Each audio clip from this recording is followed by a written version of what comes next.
All right, got everything working. Talk again? Got everything working. Gonna jump Nope, into the some headphones are going. headphones are going. Yeah, they're staticking. Hmm. Eh, such is life. I wonder if that's me. I don't know. I'm not catching any other feedback except for when you talk.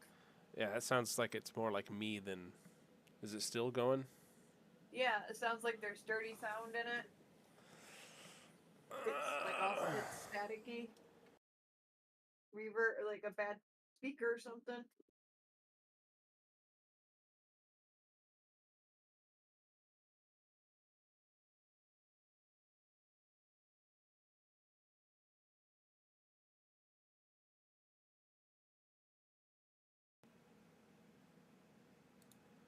All right, how does it sound now? Still going. Hmm.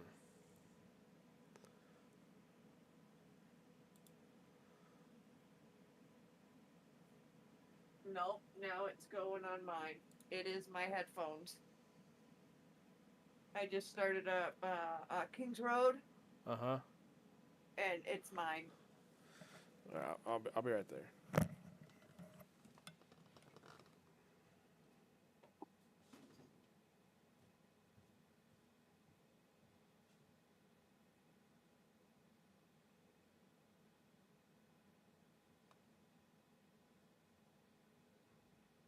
Here, take the headphones off so you can hear what I'm hearing. It wasn't until I started Kings Road.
Yeah, fudge. Like, perfect. Perfect, sir! Perfect! Thank you!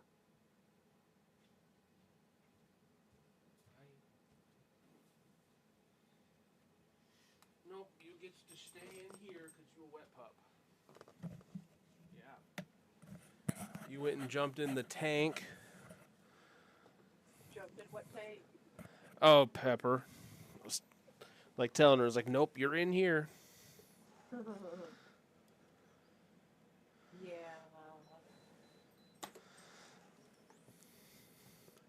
I was like, I ain't letting you on Mama's couch like that. That cup just got left a long time. That's the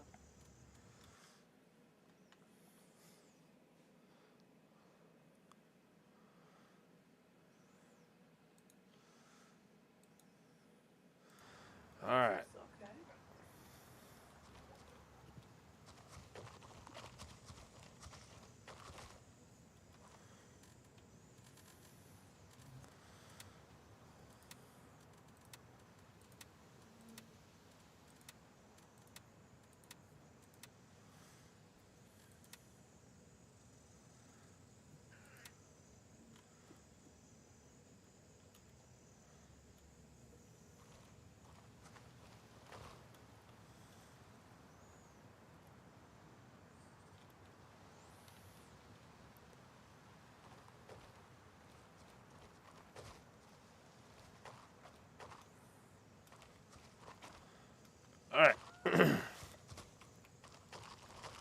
Gotta relearn how to play this dang game.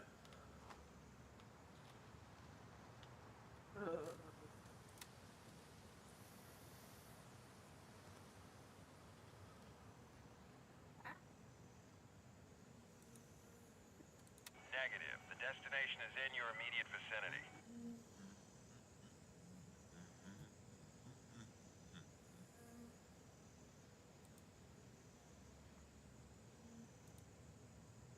Roger. Raven is in the air and heading to base camp.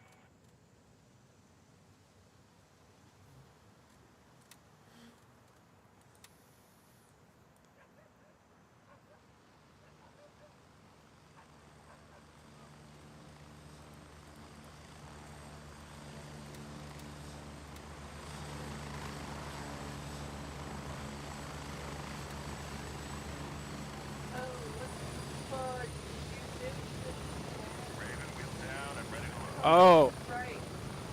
yeah. I'll be right there. Thank you. 10 seconds. Get ready. We're moving out.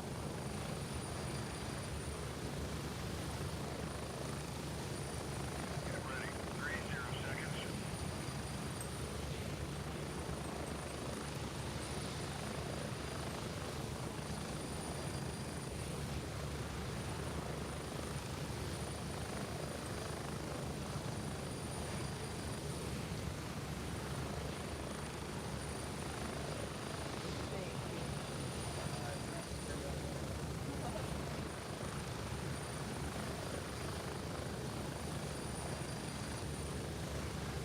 Spread out.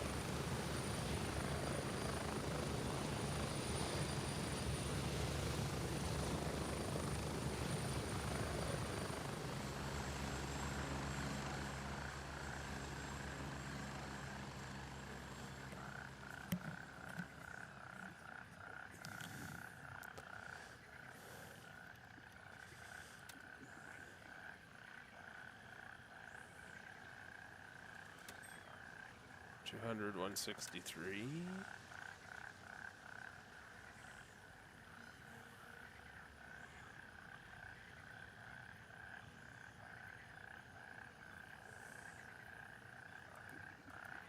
Oh, shit.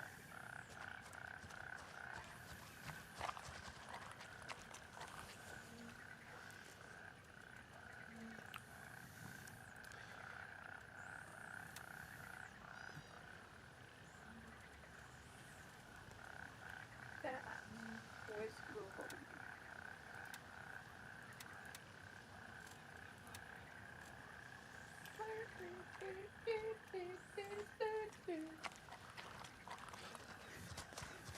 Can you guess what I'm playing? Your King's Road.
All right.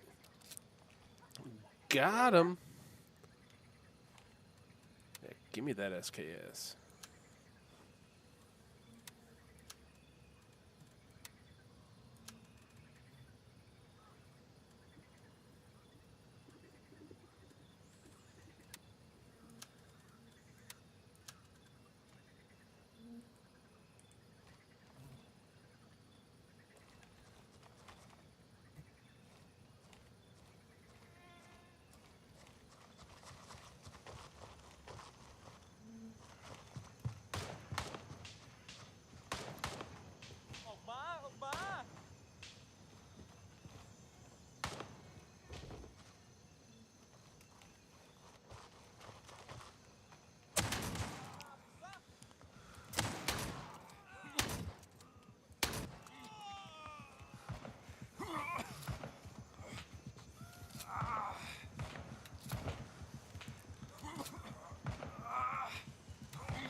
Okay.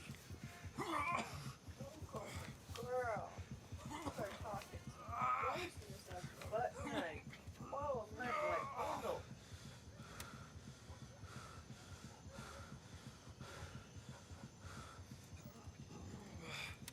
That's the butt talking.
Just hemorrhaging blood. That's not good. Yeah.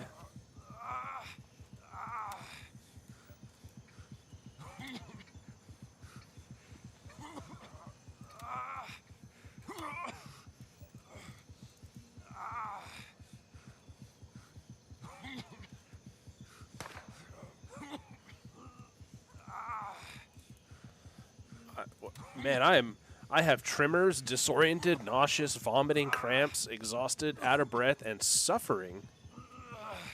Oh,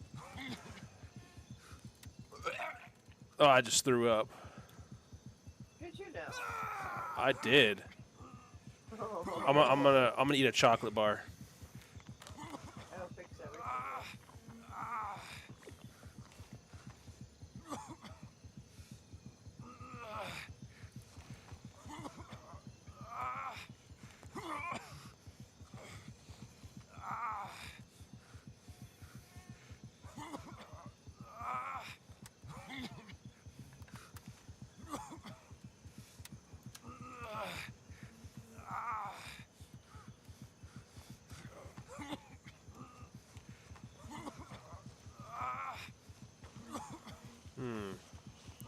My vision's all screwy, and I don't know how to fix it.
Ugh.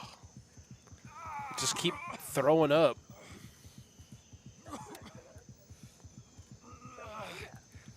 You know what? I'm gonna eat some tofu. Delicious canned tofu. Yeah.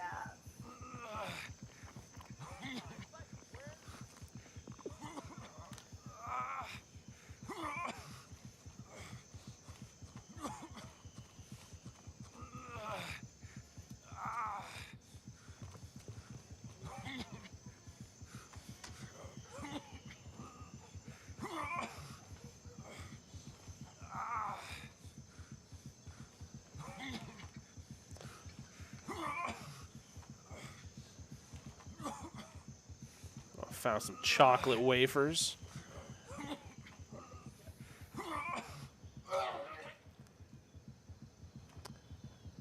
Dang, dude, you only got shot in the stomach. You're fine.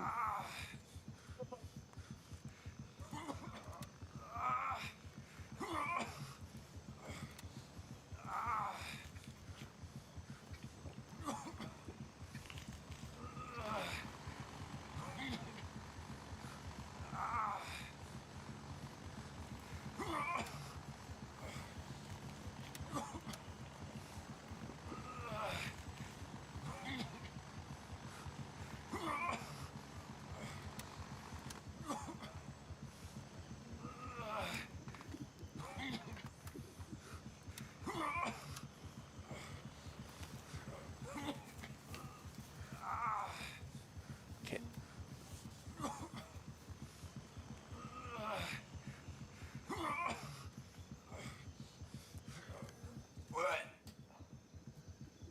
Yeah, still throwing up.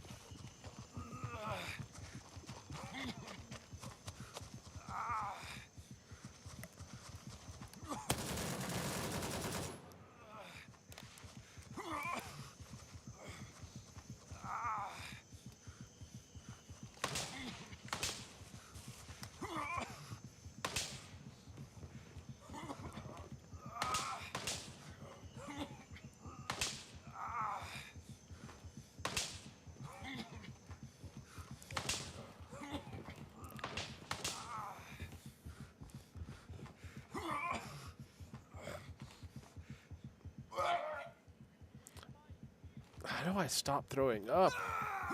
Can I sleep? Let me sleep.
just couldn't figure out how to stop throwing up, so I just like threw up in the middle of the street and got shot.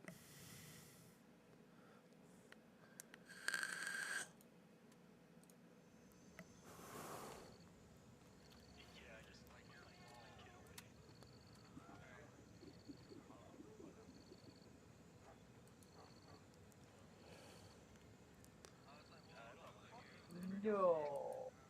What? Oh, my inventory's full, and like, it's there to annoy me. Yes.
You don't say. I don't say. Just trying to figure this game out.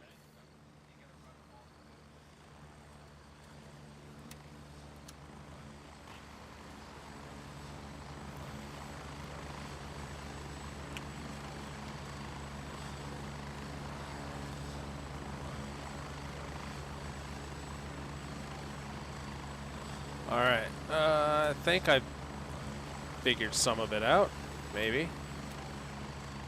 Yeah? No, not really. I don't know what meds to use or any of that stuff.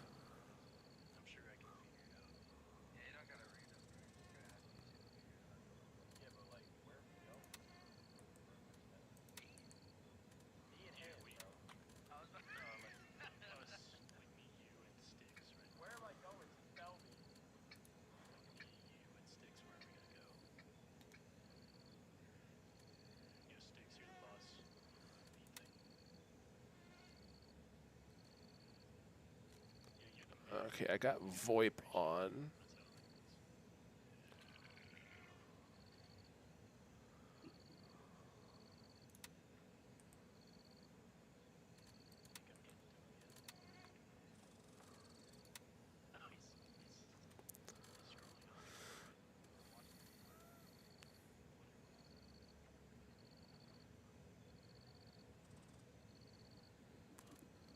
Okay, vendors. Dude, put the vape down. Should I put the vape down? No, put the bait. I'm killing Oh. a big old friggin' zombie moose. Oh. Because, you know, winter's coming. Winter is coming. I wish you could see my screen right now, because this thing is redonkulous.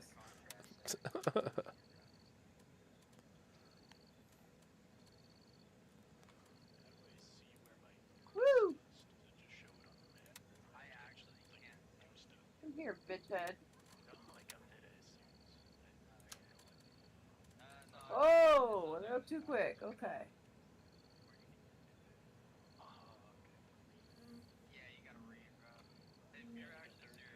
just wrecking me right now. I just kicked your butt. Oh wait, I think those are coordinates. 216, 169. If you look at the task, it tells you. Yeah, that's like coordinates, I think. Yeah, they are. Oh shit. Not so smart.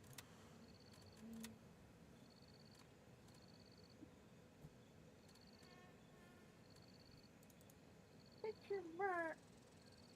That's at Alpha 1. All Oh, call my signs, God. we've taken control of Ripcord. Also, if you guys Should I get actually gear are or should brand I new, just keep my Glock out? Like, is there... either way, because like you're gonna kill people in the starting round, and then they're gonna have guns, and so like you Do, wanna do, know where do, you're do, trying to Figure kill. out do, gear do. like this, you know what I'm saying? Like, Yeah, you totally can. Da da da da da da da da da da da da da. They hurt, yeah. I guess They're not nice. Like they're not stupid. Mm-hmm. They will kill you. Hold on, I'm putting my swag Bro, on. I bought the $100 edition when this game first came out. Played it for like an hour because the game sucked. Like I couldn't run it, It was hard to run. Yeah, I bought it at launch too because I was excited as hell. and now I came back just now.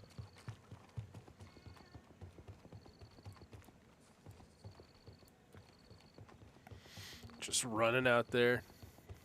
Out of care in the world. Kill him like more than once? Is that what's gonna happen here? I think that's what's gotta happen, right? Is that what's got to happen? I think so. We've established Hell control yeah. over Vanguard. Wait for it to respawn. Okay. I think I may have figured it out. It is. Where's the investigating?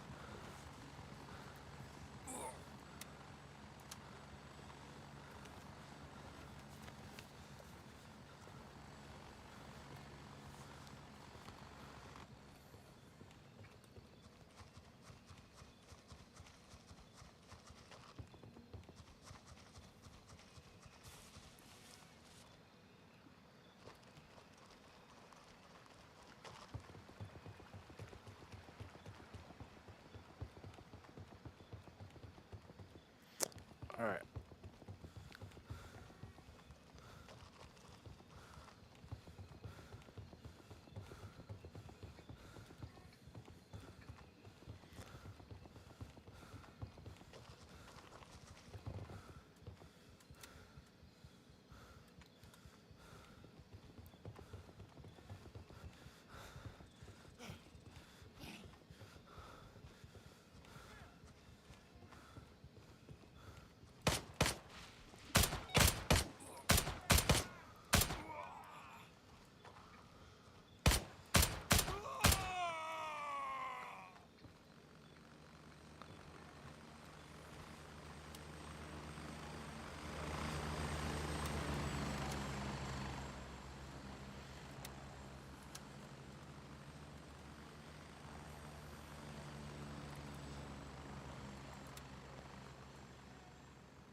I feel ya.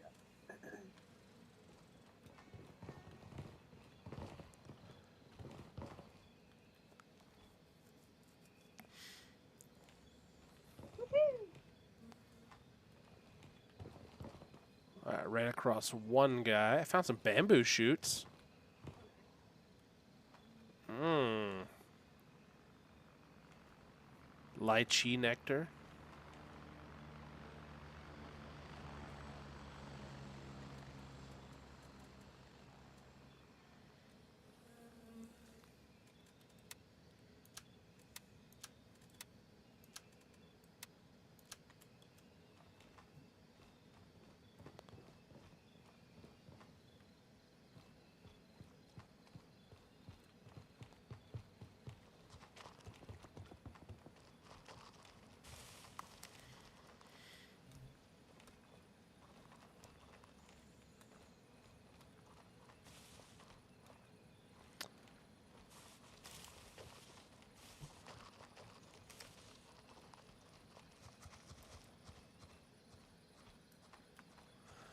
I forgot to bring any packing ammo.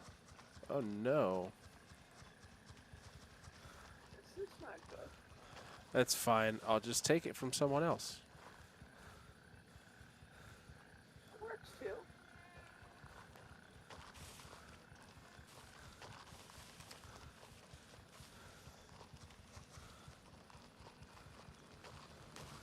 Heads up, you've got friendlies in the area. PID before engaging.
Honestly, I'm surprised I'm still alive.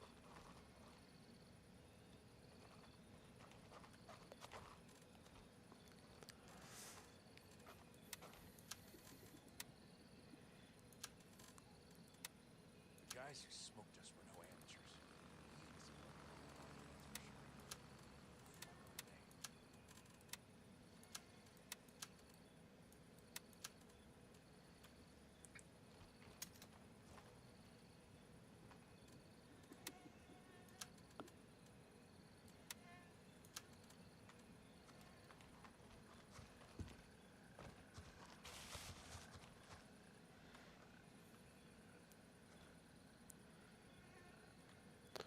Let's see, I gotta go.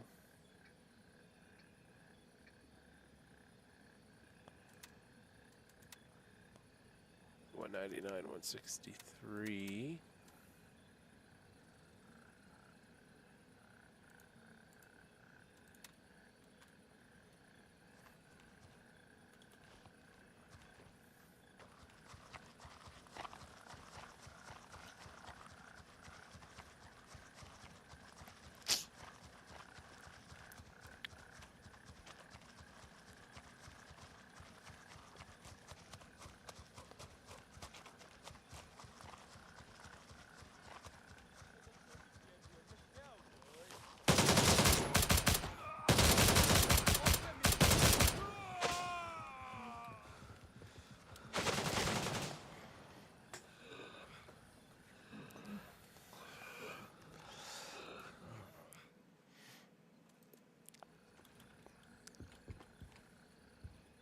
I'm not sure what to think about it.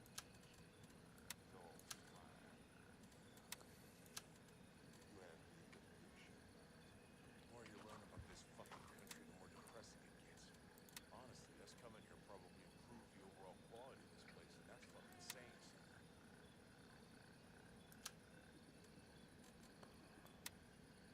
idea how fucked up it would be here if we stayed here. At least there.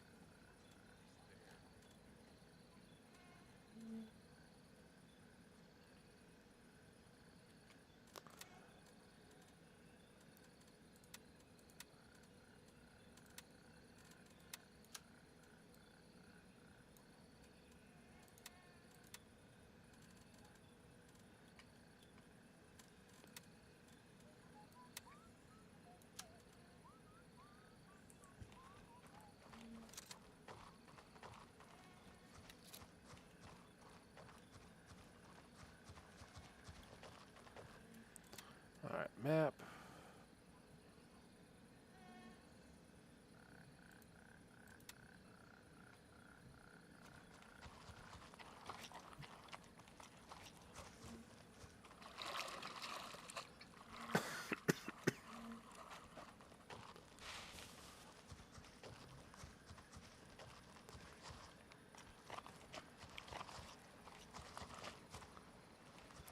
probably help if I paid attention a little bit.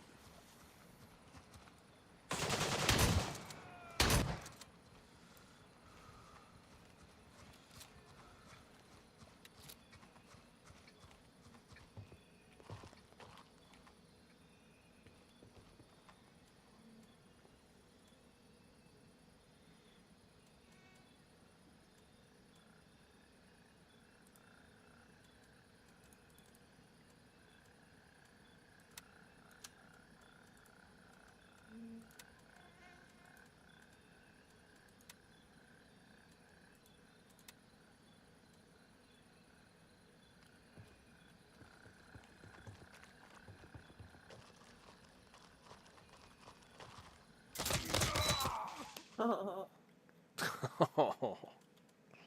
kept picking up, I thought it was like thundering or something. It's the little dust fan blowing on the microphone. It's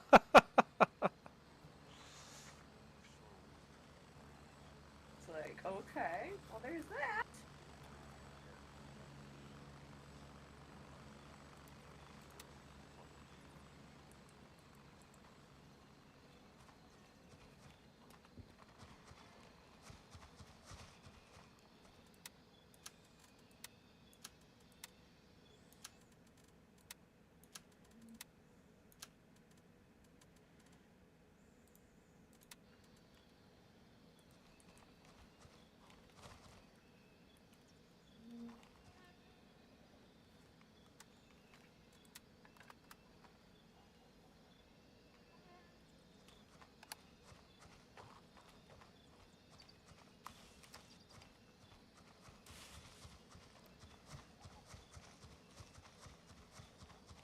All units, Vanguard has been lost.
Alright, I did a task. Did you really? What test I did you do? did. I had to walk up to some shack. Now I gotta go to a town's lumber yard.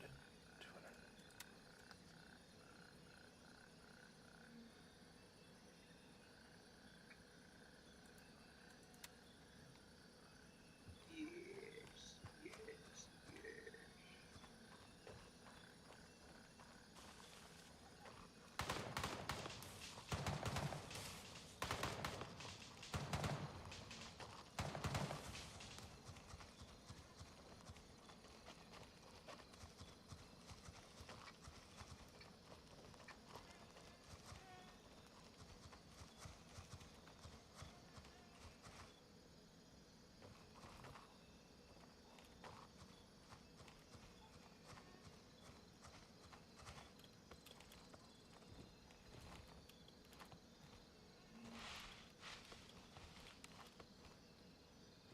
Now, Alright, I'm at the lumber yard. where you are? Yeah. I found a dead man. Occasionally. Find those, yes.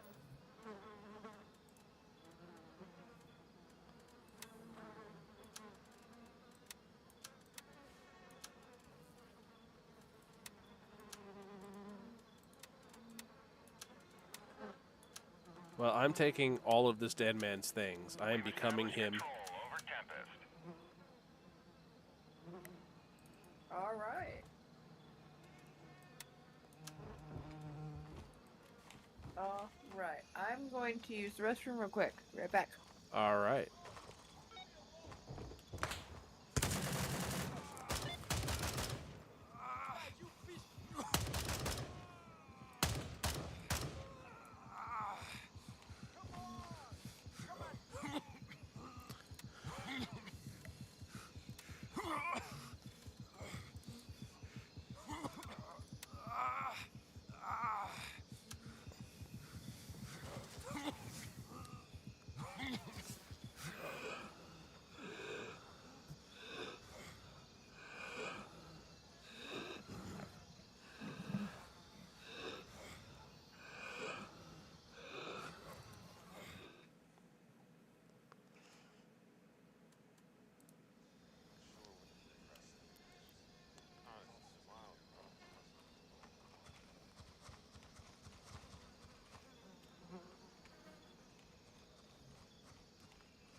Oh, I'm never touching all this hell, yeah.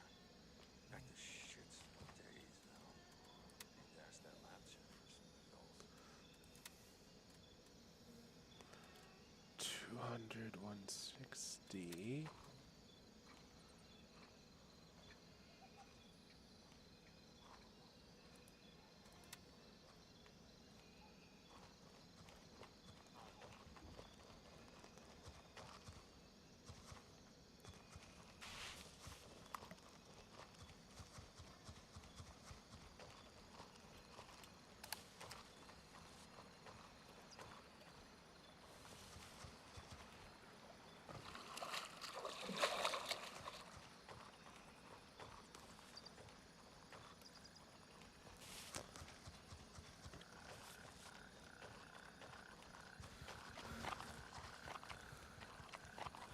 Man, it is so dark right now.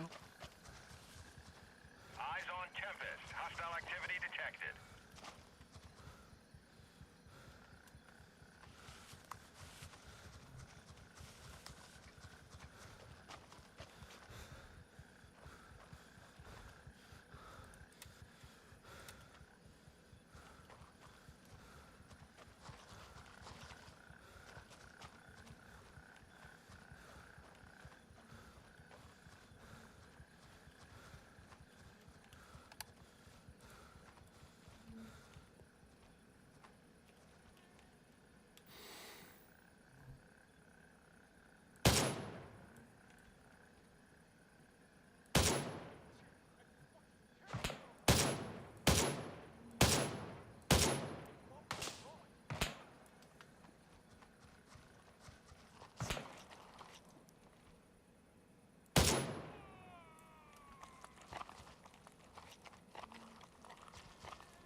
Didn't think I'd sneak up on you right there.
coconut drink.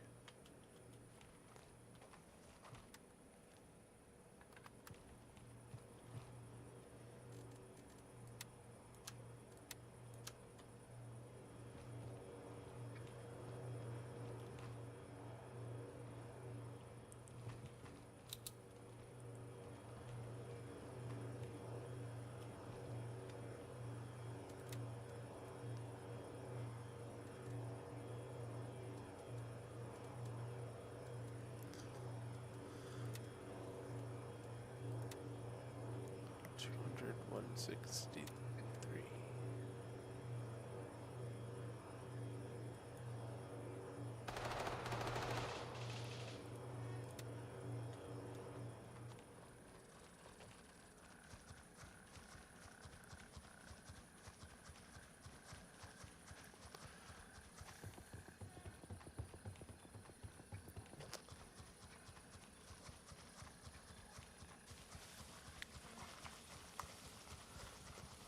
Run it through the corn stalks.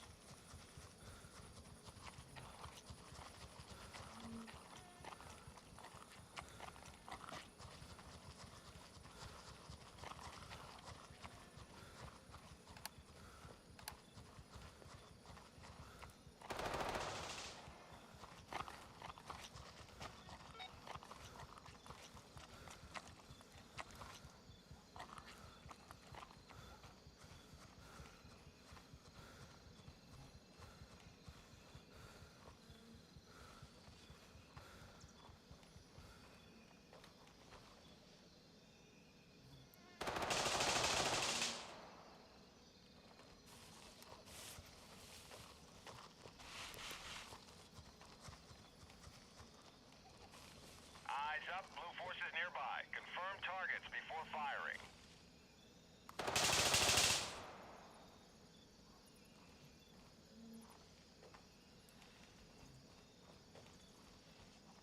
Be advised, enemy forces have taken Tempest. Got hit. Spread out and find out where it came from.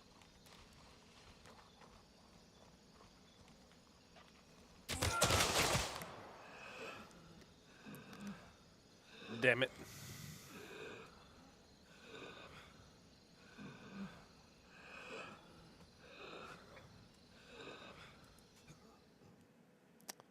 Oh, same guy.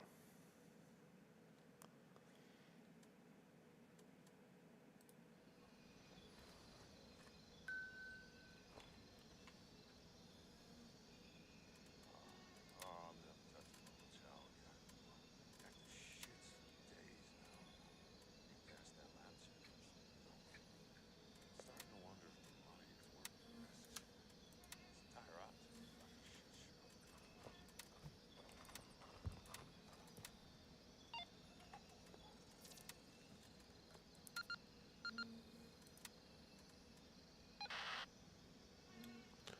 Locate the crashed helicopter. Okay. 199, 158.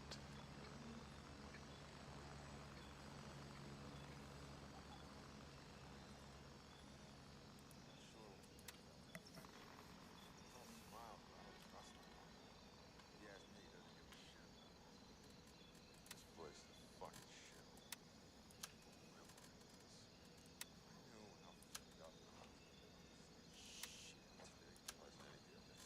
Those damn quarantine. A couple more weeks, we'll have to scavenge for supplies from those rats out there.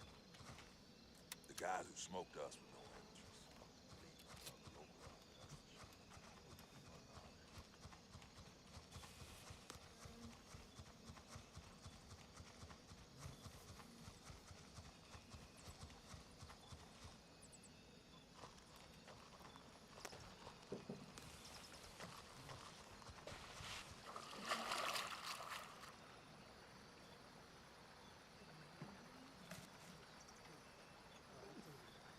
Okay.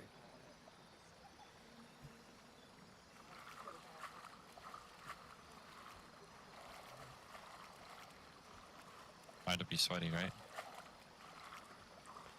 What was that? What was that?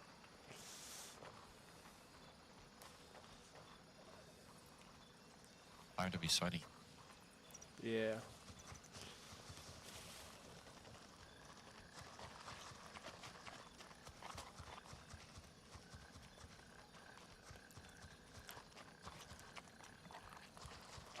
He probably thinks I'm going to take back that base. I'm just gonna go look at a helicopter.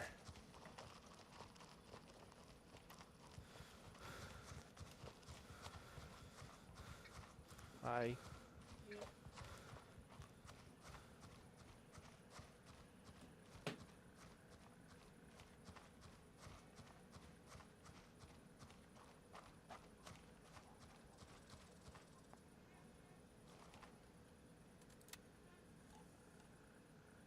Heads up, ripcord is taking fire.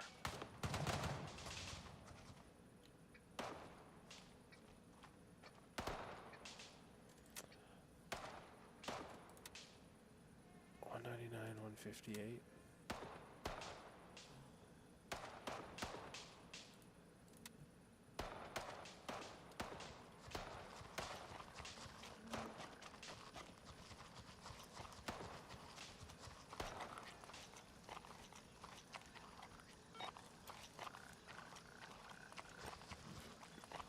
All right, there she is.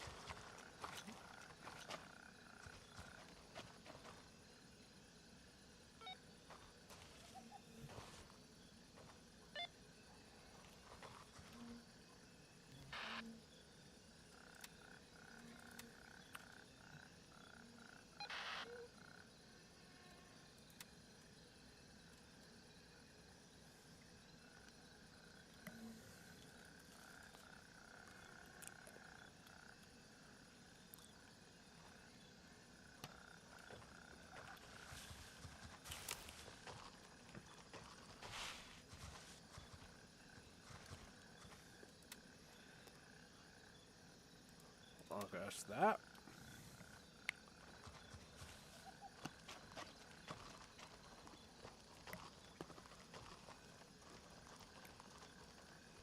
Yeah.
I mean, I'll take a free backpack.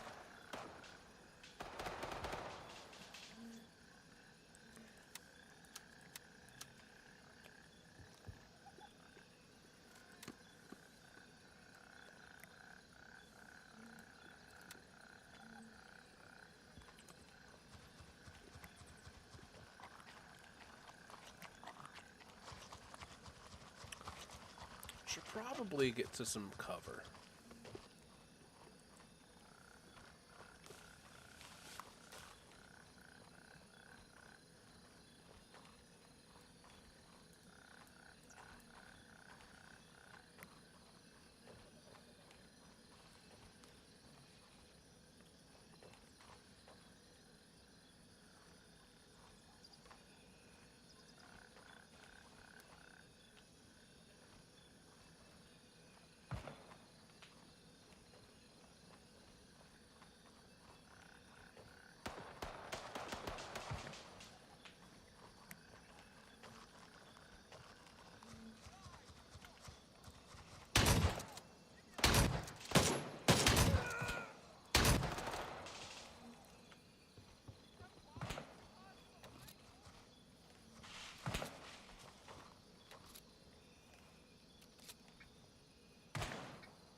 This is probably not a great idea.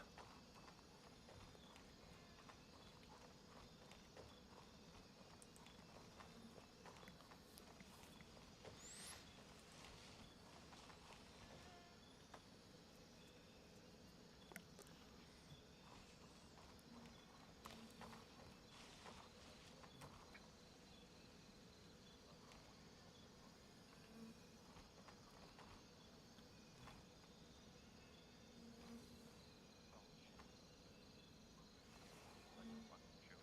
Look, fine. We gotta be all under level 10. They're probably getting 20. Yeah, all three of you should head over. They've just been camping their LZs and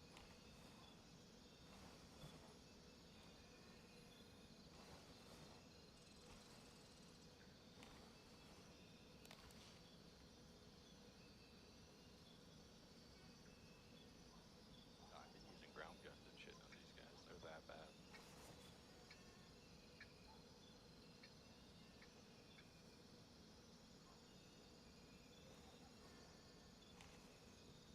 No, I was straight sniping one of them. Shit was fucking fun. Yeah, last night.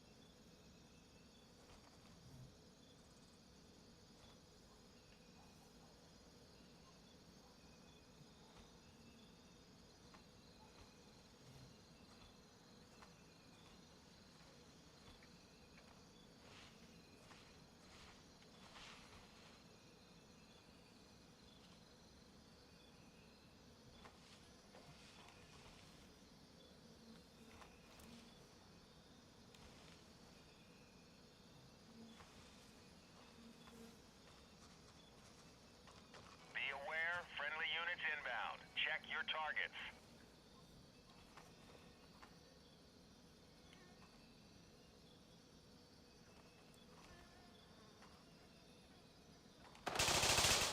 All units, we're taking fire from an enemy PMC.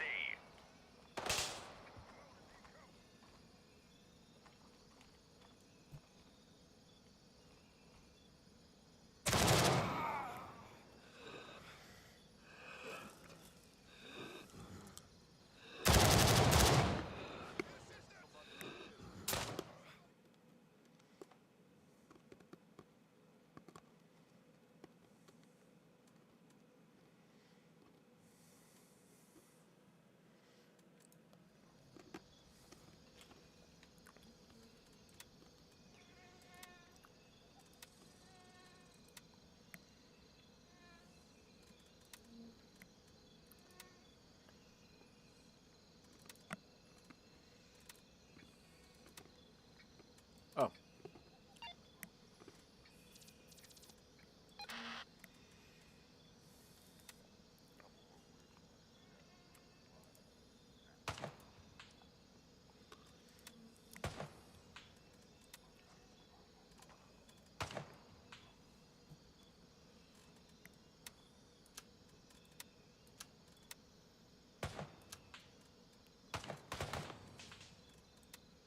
I knew how fucked up it would be, I would have stayed there.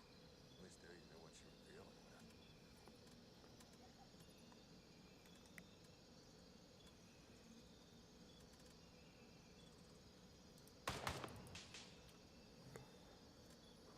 Oh, wow.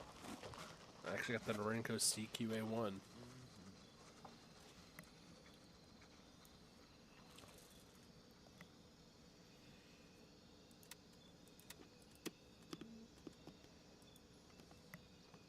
Artisan. Ah, ah, ah. Sure what to think about that leadership. He's all smiles, but I don't trust him.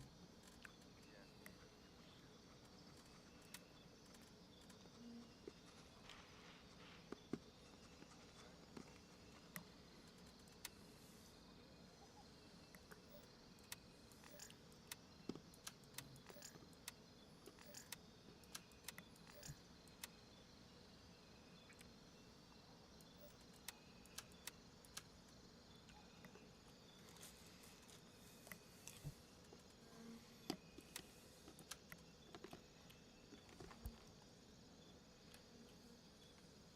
Hello. Whoa. Hello.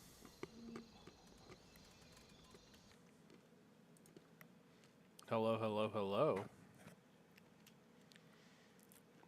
Oh. Seems we have Discord issues. Okay, I think I fixed them. Yeah? Have you? We've lost Yep, control I of can hear you Tempest. now. Oh, hell yeah. What's up, man? Absolutely nothing. I'm trying to figure this game out.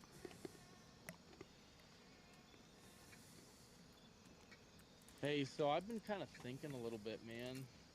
That sounds terrible. It's bad for your health. I've been thinking about, don't you have one of those F-150s that you have? Don't you have one with that inline six? What was that Ford engine? The What was 300 it? cubic inch. That's right. That's what it is. The straight six, right? Yeah. Yeah. Like nearly indestructible engines. Smile, but I don't trust You have one of those with a Yeah, one of the two-wheel drive standard transmissions, don't you? Uh huh. Oh, dude. I've been wanting to Wow, work that on it, thing. but Dude, that thing, dude, you could probably put that thing on Bring a Trailer for 10 grand as it sits. Like, no joke. yeah. The only thing that would have made it more valuable is if it was four-wheel drive. And honestly, what was that truck? The early 80s? I don't even know if that was optioned at that time with that transmission that it has on it. 88, I think. So it still had the little slanty windows, didn't it? Yeah, it had the little slit windows. Oh, dude, that honestly, that truck, there is not been a, a half ton truck before or since that goes harder than the truck that you have on your place. No joke.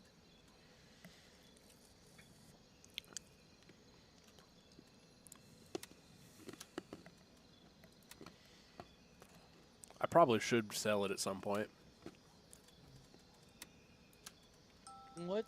No. I'm like the exact opposite. What are you talking about? I'm never going to work on it. I never had the time. Yes, you. What do you? What needs to be done to it? It just wasn't it something small? Fuel pumps, and it does need a bit of wiring. Rats chewed through the wires when Hilton had it. It's not 88. Were they doing EFI back then already? Yes.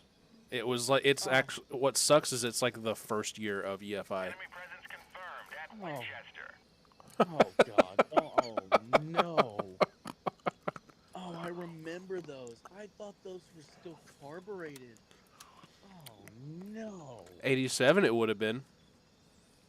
Oh, it was the literal first year EFI, early Ford EFI. From what I understand, yeah.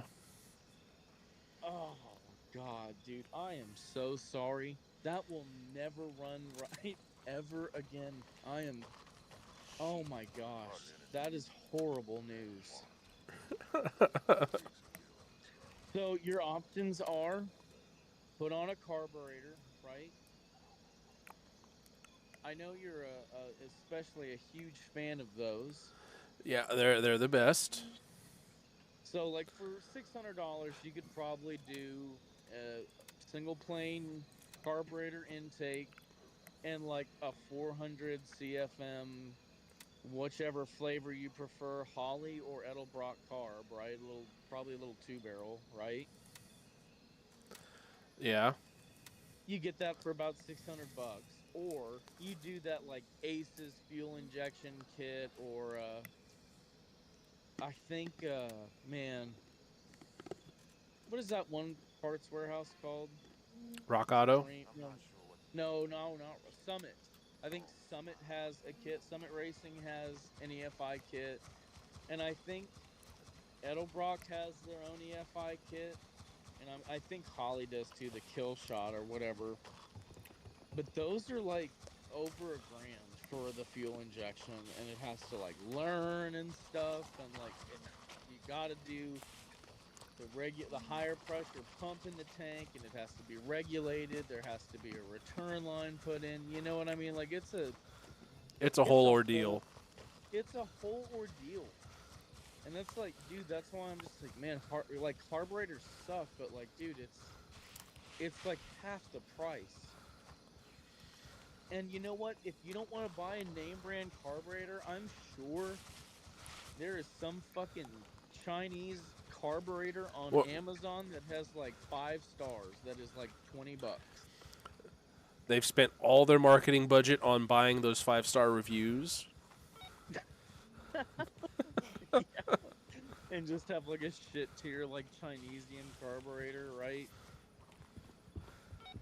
Sounds about right. Probably made in Ohio now due to tariffs. TM. Yeah, probably not made in Ohio. Just they cost more now. You couldn't build them cheaper in Mexico if they tried, you know.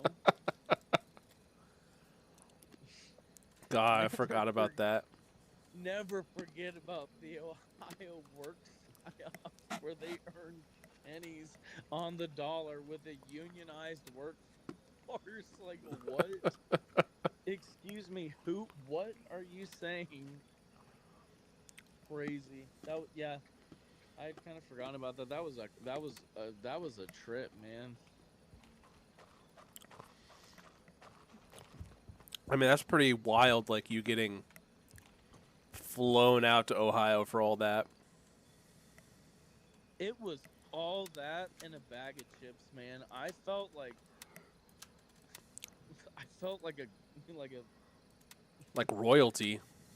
yeah, like a rock star royalty, like coming in and touring your old plant. Yeah, I don't know, man.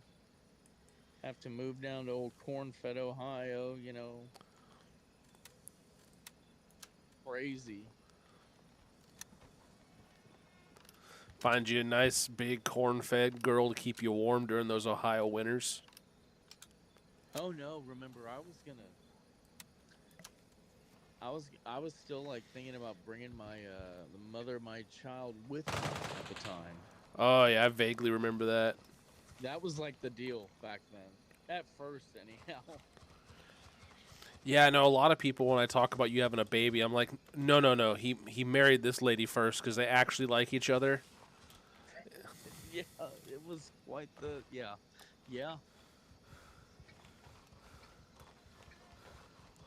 that's crazy.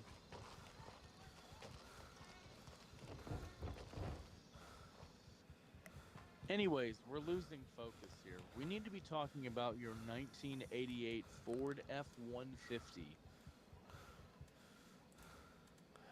I mean, I wanted to like work on it a while back, but I don't really know what I'm doing. That truck is fucking sweet. I mean, I don't disagree. I just need to like I can't find parts for like the fuel pump. Oh no, you discard those. They're done. They're yeah, nothing. You don't. I wouldn't even. What do you mean you couldn't find new sending units from like O'Reilly's for an F-150 from the 80s? It's weird because it's got like it's instead of like having a combination fuel pump, it's they're one's high pressure, low volume, the other's low volume, high pressure. So What? Are you fucking kidding me? it's a dual tank, and damn it, it's a dual tank, and each tank has a high volume, low pressure pump, and then they both go into a central pump that's like halfway up the cab, that's high pressure, low volume. For a fucking inline six? What is that? Just a 300-inch? Like what? Yeah, That is in fucking Ford, man. Holy shit, First- that was crazy. first year, man, first year problems. Okay, well, just simply disregard all of that. Put two joined sending units into one hose. You merge it, and then your return just runs a little bit more fuel through it because you're pumping from both tanks. Or do a switch and put I check valves in, and just like you can just switch between the Yo, my tanks, team and killed all me on that thing accident, does is and I actually chatted actuates with like him, but he's fucking a retarded. relay for whichever I know he's pump you cheating. want to use, I left or literally right. ran back there, and the telltale that told me immediately that he was 100% cheating. I ran back there with a knife. I thought about it because like Bella's truck, it's much more modern. It just has a fuel pump on each tank, and each fuel pump is just a high volume, high one, and then they just have a check valve on each one Yeah. for the return. Yeah. So it doesn't just you don't just end up filling the other tank. Smart. Smart. I thought about Smart. retrofitting it like that, but yeah, me and wiring. Oh, dude, you could draw that circuit out, dude. You could do that in your sleep. You have enough gumption to get that done. I just don't have Yeah, time. dude. That's I mean, really what it that's boils fair. down to. I just haven't had the time. Ah, dude. Yeah, just like. Oh, I remember that from working at the company. It just like, dude, I feel like I'm not gonna get too like deep into it here or anything, but like I feel like I lost like a decade of my life. Like I just like when I just opened my eyes the other day, I'm like, damn, like I just like warped to where I'm at right now, and now I'm just like waking up again for the first time. It's crazy.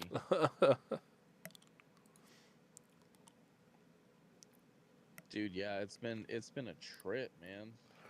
I know. Like I still remember when I first met you, and you were trying to find your at the time girlfriend for lunch, and Oh I'm yeah. like, no, we take lunch at this time. Like, so she's already back to work. It just Yeah. you were just, but I'm on lunch now. Yeah, well, she's not. I'm sorry, dude. What? I don't. And you just like hugged your laptop and like wandered off. Yeah, that sounds about right. That old IBM Think book. That the arrow Oh, we keys had wouldn't some work unless crazy. you left it in your hot car the day before. Yeah, that thing had some strange things.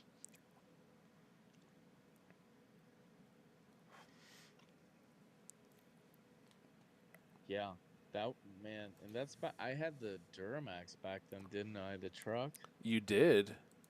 You had the Dirty Max. Wow. You know the first mod that I installed when I got that truck. Do you know what it was? Was it a delete of some kind? It was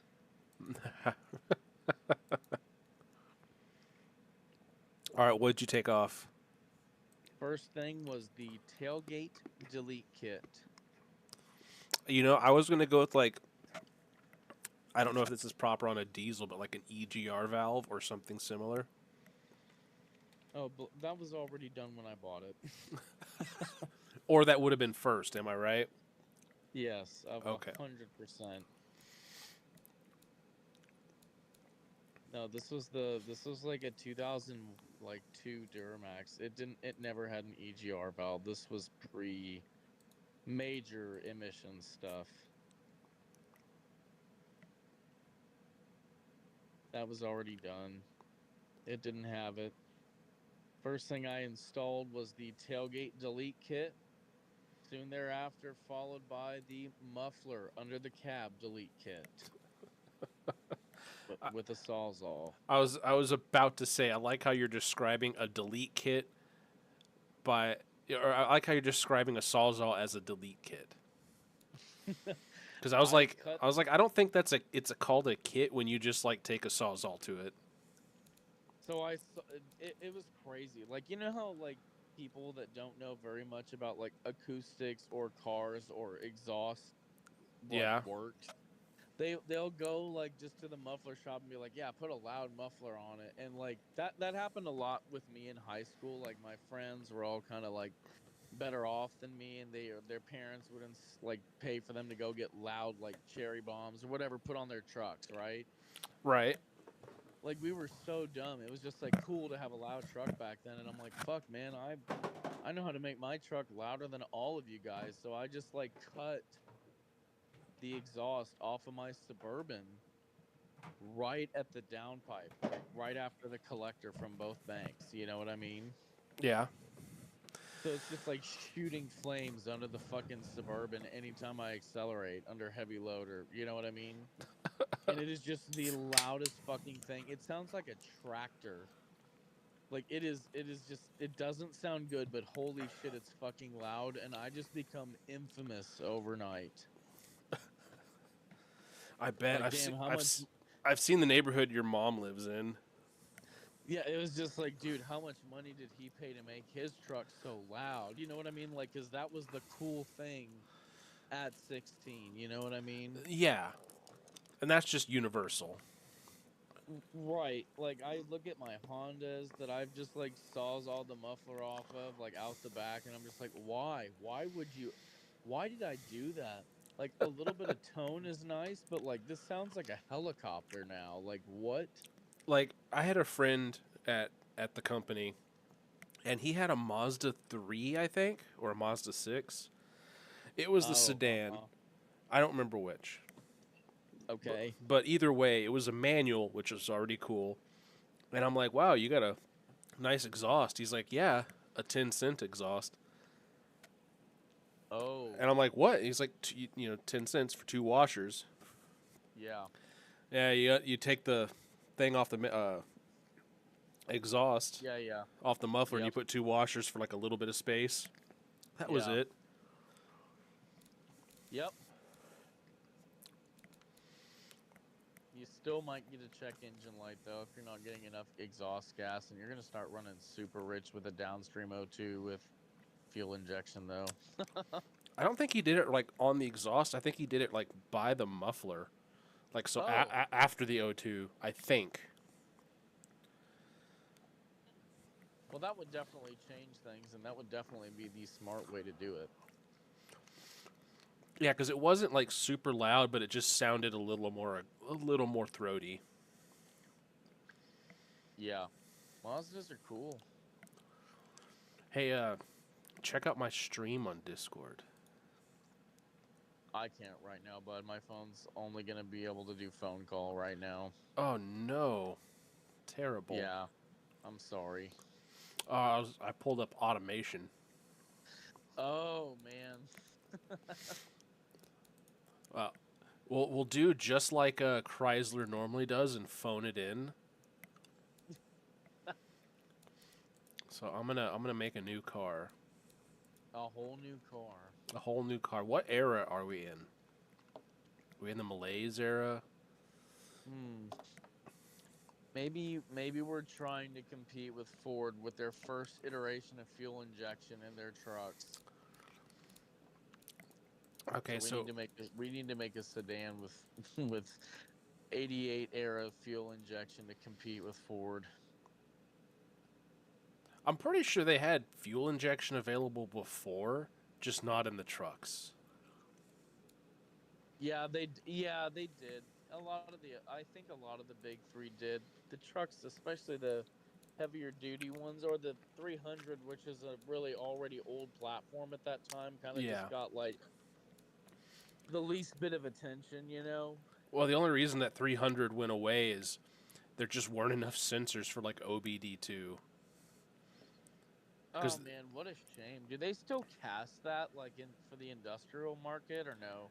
I don't know. I remember finding on eBay somewhere they were called like Gladius generators, and it was, I don't know if they were refurbished or like new manufacture, but they were the Ford 300 inline 6 engine set as a generator, which they were real popular for generators too.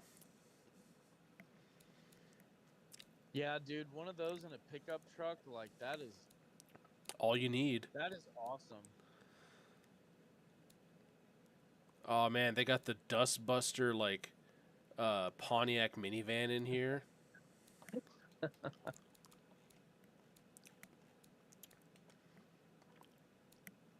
So we're making a sedan, right? Like late 80s? I think so. Yeah. A 2 or a Maybe 4-door?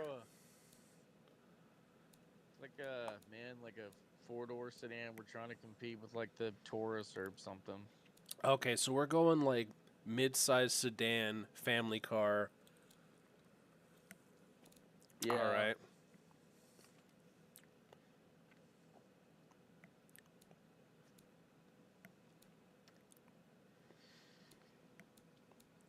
Okay, well, we're going to make it. Yeah, there it is. The indicator sedan line.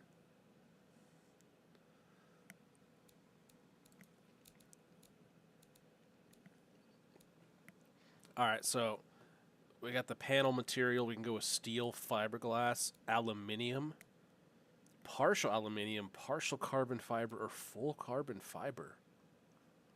We're going with steel, buddy. We're going with steel because plastic isn't an option.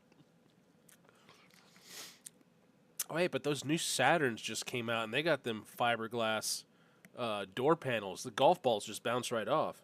That's right. Fiber is that fiberglass or like ABS? What was that again? I think it was like fiberglass because I remember that was a huge selling point of like, oh, I get hit with golf balls all the day. It doesn't leave a dent.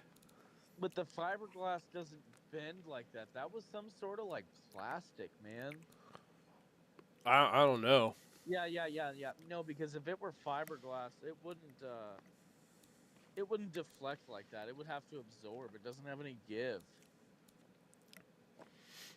I'm pretty sure it was plastic, like honestly. It was.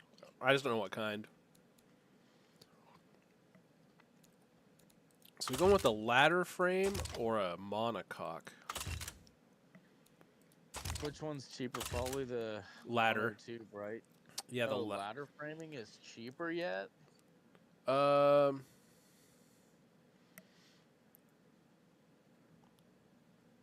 Tooling cost is. Oh yeah, ladder is like the cheapest and the least engineering time. Man, I feel like industry standard at this point is like a monotube frame, like of all things to cheap out on. We can't be the ones still like doing the body on frame. But leave that to the Crown Vics. That's yeah, like that's too far. That's just one we can't cut, dude. We got to do like a monotube or like a body on frame, unibody type frame. Like I feel like that's we got to give there. And it goes without saying, just plain steel, no galvanized or corrosion resistant. Corrosion resistance, laugh at it in Chrysler. No way. No way. Now, oddly enough, I can actually put the engine in the rear. Wow. But that sounds like real expensive for Chrysler.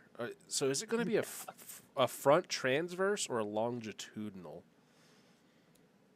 Man, I know it's not going to reflect in the game, but like a longitudinal we might have existing platforms in house and not have to do front wheel drive expensive transmission work if we do it longitudinal.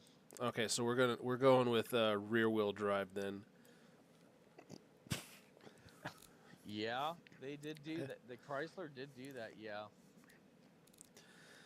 And oh man, front suspension. Are we going McPherson, solid coil axle, or solid axle leaf? Oh my. No. We cannot. Solid axle on a leaf on a sedan. There's nobody will buy it at all. Let's just go with McPherson strut for the front. Unfortunately, yes. It's not even like connected to any power. It's just a solid leaf spring to axle for no reason. That is insane. That is diabolical. As the kids say, that is crazy. I'm literally tearing up. I'm laughing so hard. Not on your sedan, not the leaf spring. So- Front axle. Hey, we got these things from this like off-road project we're working on. Just throwing them on the throw them on the sedan. Crazy. Oh man. Well, for the rear, we could maybe do that. Yeah, I'm not counting that out completely in the back. Or we could do coils.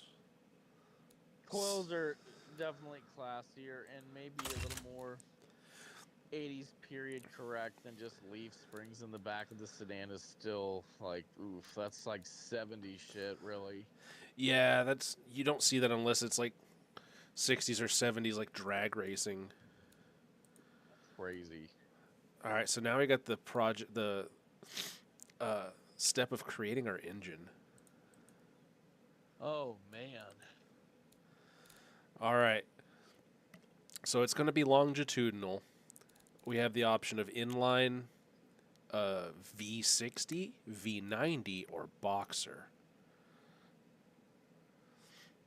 Now, we're not building the Subaru, so probably not a boxer.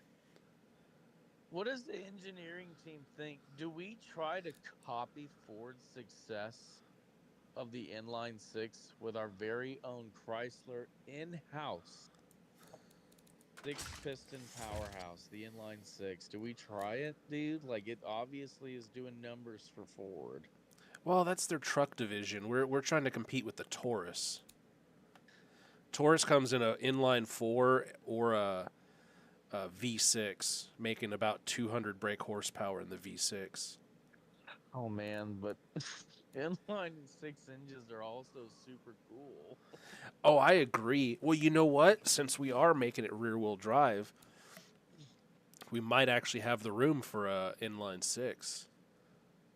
I mean, it can be a long hood. It's still the late '80s, you know. That's the last hurrah. The, You know? the last hurrah of the inline 6. So we got. Yeah, I say we run it. I say we run the inline six. I say we try to beat Ford at their own game. Now, are we going cast iron for that block? Yeah, the cheapest it comes. All right, so it defaulted to 2.9 cubic, 2.9 liters. Should we try? What is there's a 3-liter? Yeah, theirs was a 300 cubic inch, which I know how many liters is that? 2.3 or 3 point something? Dude, you're gonna have to make me do like conversions and shit. Hey Siri, how many liters are in 300 cubic inches? It's a 4.9 liter. I can show them. A 4.9. Nah, let's do a 3.3 liter inline six. Are we going over bore or over square? Do we want this to be a stroker and have that low down torque? That is crazy in the car. No, this is. You should be able to get on the highway with this vehicle. You'll get on the highway. You'll just be pegged out the whole time. That sounds awful. We can't do that. So a 3.3 liter, and we want over square. So Yeah, dude. There's no way. We're not gonna have a chopped out family sedan. No. okay, I got it. Struggling to idle and stuff. It's just like, wow, is that a diesel? No, it's gas. Yeah, that's crazy. All right. The pistons are 3.7 inches wide, with a stroke That's of perfect. 3 inches. That is so satisfying. Why has no one built this? Are you kidding me? It's like a machine shop's wet dream. Oh, Every dimension is perfect. Oh my god, I got this at 3.764 piston width and 3.047 height, which gives it 3,333 cubic centimeters. That is insanity. That's Yes. beautiful. All That's an engineering marvel. Are you kidding me? We are getting yachts for this shit. This is perfect. The fucking machine shop in Detroit can definitely kick this shit out for sure this time. right, so are we going with if it was a V8 or a V6, I'd say push rod, but are we thinking maybe some direct acting overhead cam? Ooh. Honestly, man, it makes a leaner package. It makes it more efficient inherently, right? Like, and it's honestly harder to screw up, isn't it? Yeah, because you don't have the rods like all the way down there. You can rev a little higher, and since No, we're I mean setting initial lash in the factory with an overhead cam should theoretically be easier and less risky than push rod design, right? If we're doing direct contact yeah, double overhead cams. I think so.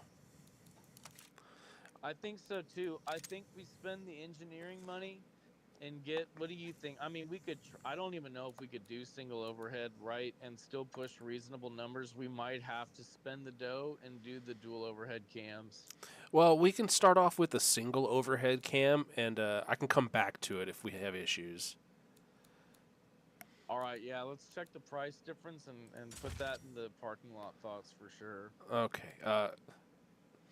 So head material, are we going with aluminum so it warps super easy? Or are we going with cast iron?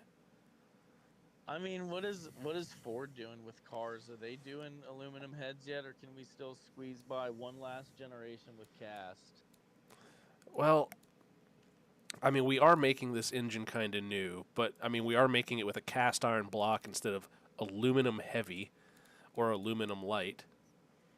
Yeah, I mean, we had to save the money there, right? Like it does add weight, so maybe the second heaviest part of the engine we do like a cheap aluminum on, All right. maybe. I mean, what do you think? That's why I'm looking for feedback here. I mean, it does look pretty sick with that shiny aluminum head on there.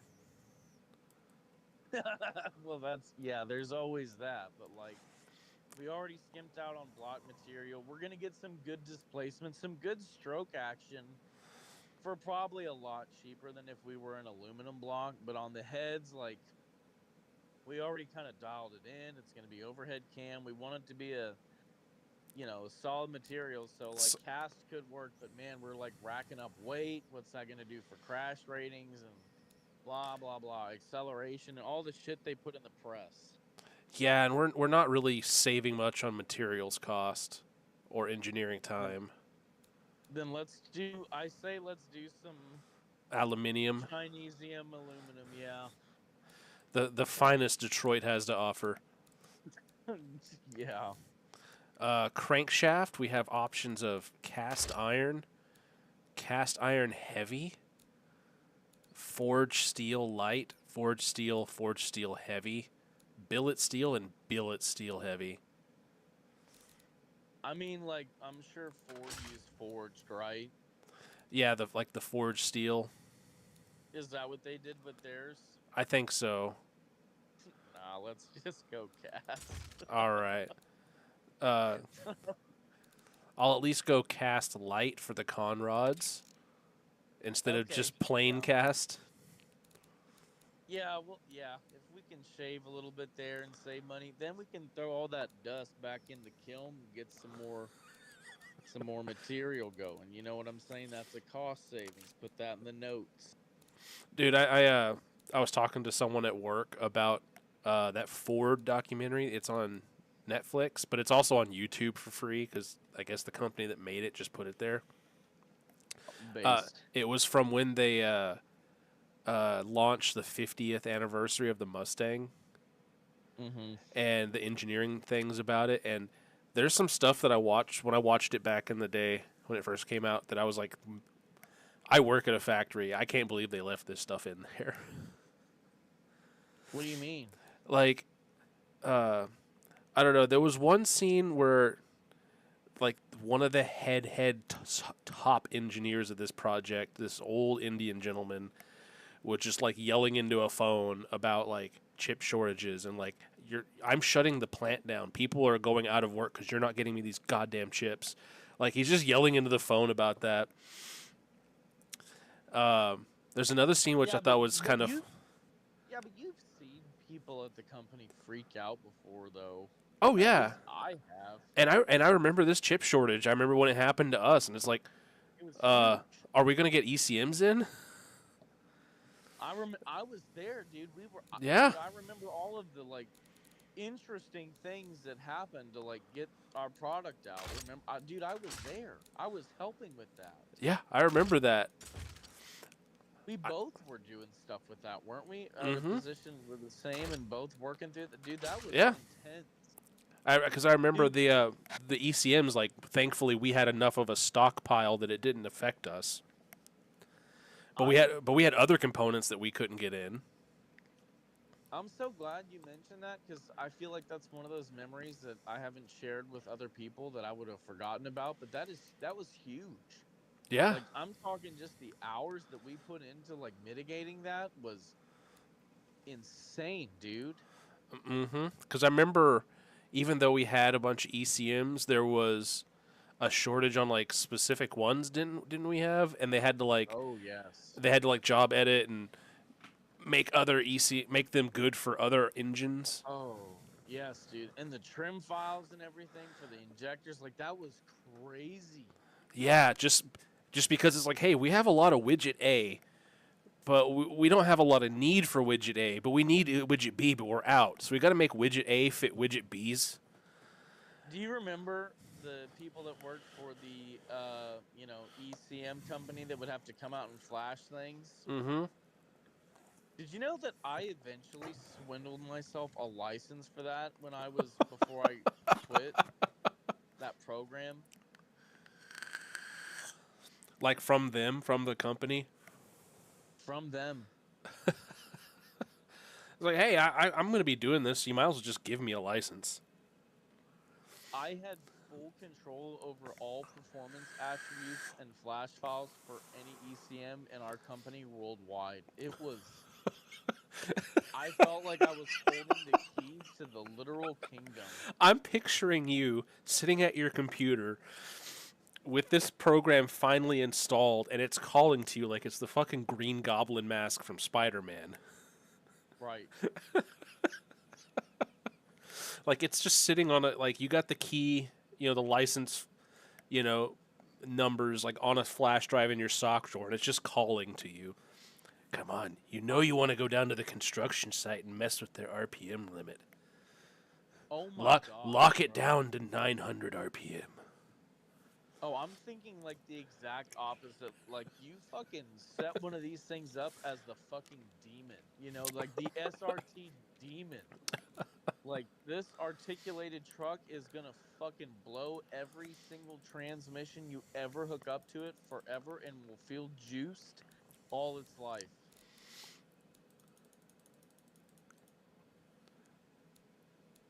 Like, because, dude, so I was comparing this to someone close to me that also had dealer level access to this program, right? Right. Because they may have been involved with associated with a dealership. Uh-huh. Okay, but here's the thing, dude. Ours had flash files for unregulated countries and government flash files for performance attributes. Like, yeah. dude, I'm talking like you hook up to an 18-wheeler and you upload like an official emissions regulated government flash file to this thing, and this truck is ripping the road out from beneath it. You know what I mean? Your mileage dropped from 5 miles to a gallon to like 2, but I mean, like, we're talking trucks up to 06, and you just plug this in and let it rip on one of those, the 18-liter trucks or the 15-liter trucks, and you just open it wide up. You know what I mean? Like, it's crazy the power that program has. Then it just unlocks for no reason other than like a 3-letter government agency, right? Like, crazy. I can say EPA. That's not a bad thing to say. You can say EPA. All right, so I went with a 9.1 or 9-to-1 compression ratio. That sounds fair. Yeah, for a cast block 6. And again, I like was gonna say we might try a little bit more, but if you think that's safe and we can still put out the numbers that we need, by like the way, what horsepower and torque are we looking for? I Are- don't know yet, but let's just Wha- keep going with it and we'll figure it out. Okay, I remember the Taurus had like almost 200. It was Right. like 180 or something. On the V6, I think so. It was like 180 or 200. that's a good number. Shit, we're gonna Let me have look. a hard time.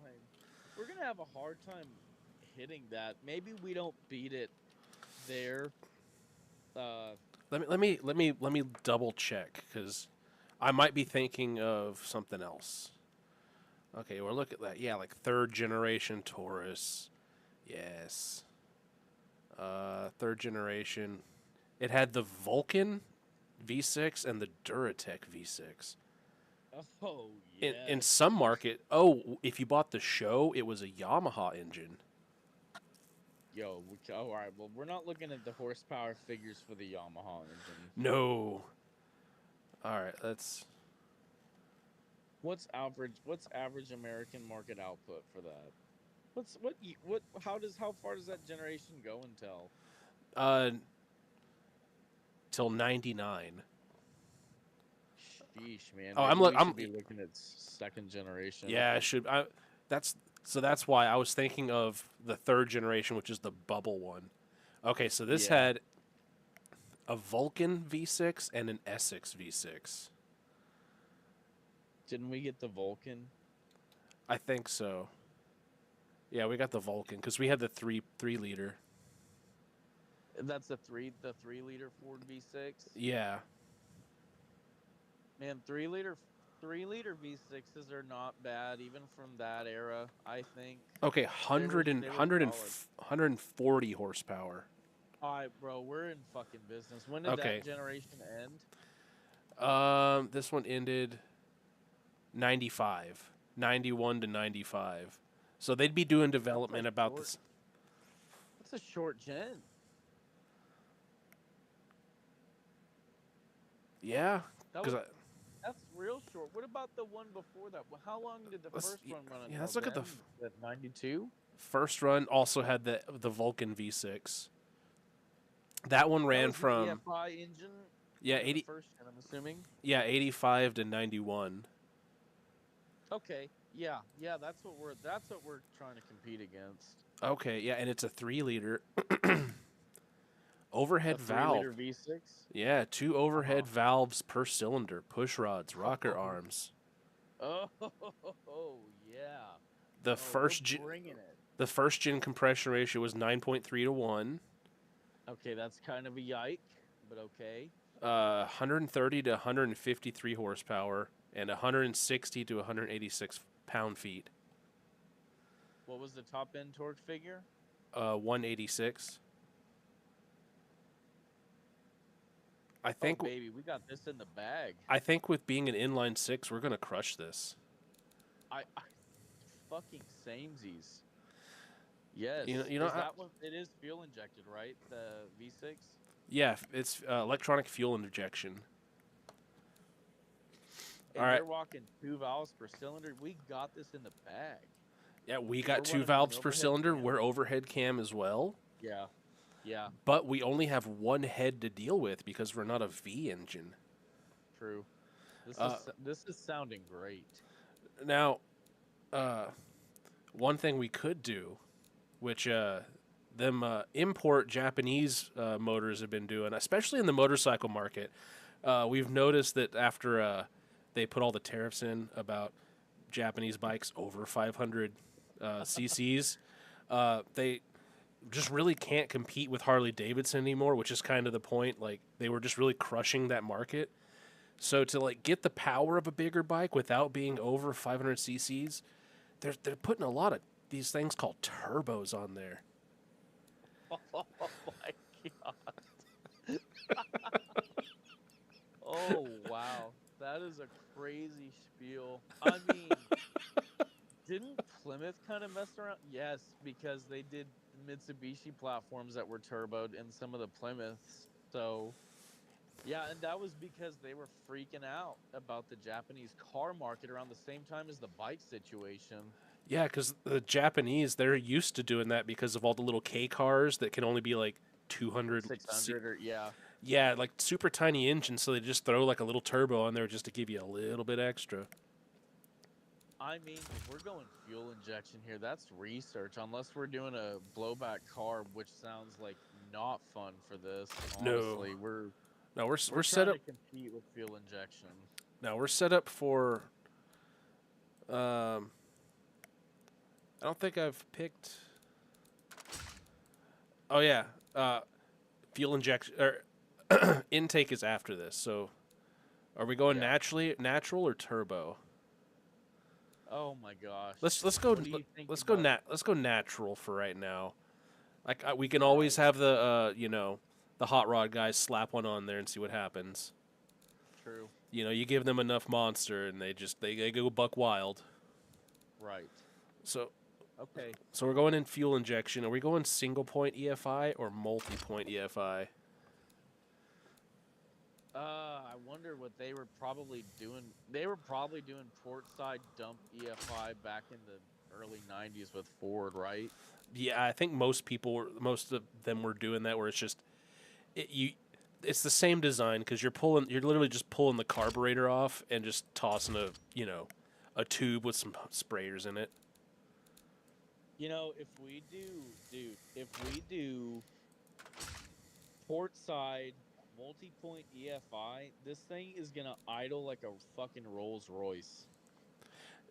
That is the reason I hate inline sixes not existing anymore. I mean, that thing's gonna drive like your Avalon. You know, In at least yeah, in the 80s. at least at idle in the yeah. At idle, you're not even gonna be able to know it's on. Oh man, we're gonna just like advertise the shit out of that. It's comfort, smooth, and quiet. Yeah. Oh, this is great. Yeah, let's just. I mean, we're already spending money for the overhead cam development. Let's just do this multi-point EFI. I That's like gonna how be we've left the bottom half as like the Stone Age, like cast iron, cast this, and the top half of the engine is overhead cam, aluminum head, EFI, multi-point. What? It's gonna say maybe we circle back to that compression ratio. I, I bumped it up to 9.3. So we can just have a compact intake manifold, a mid-size one. Mm, Or we're not doing performance. yeah, that sounds expensive. How bad is small?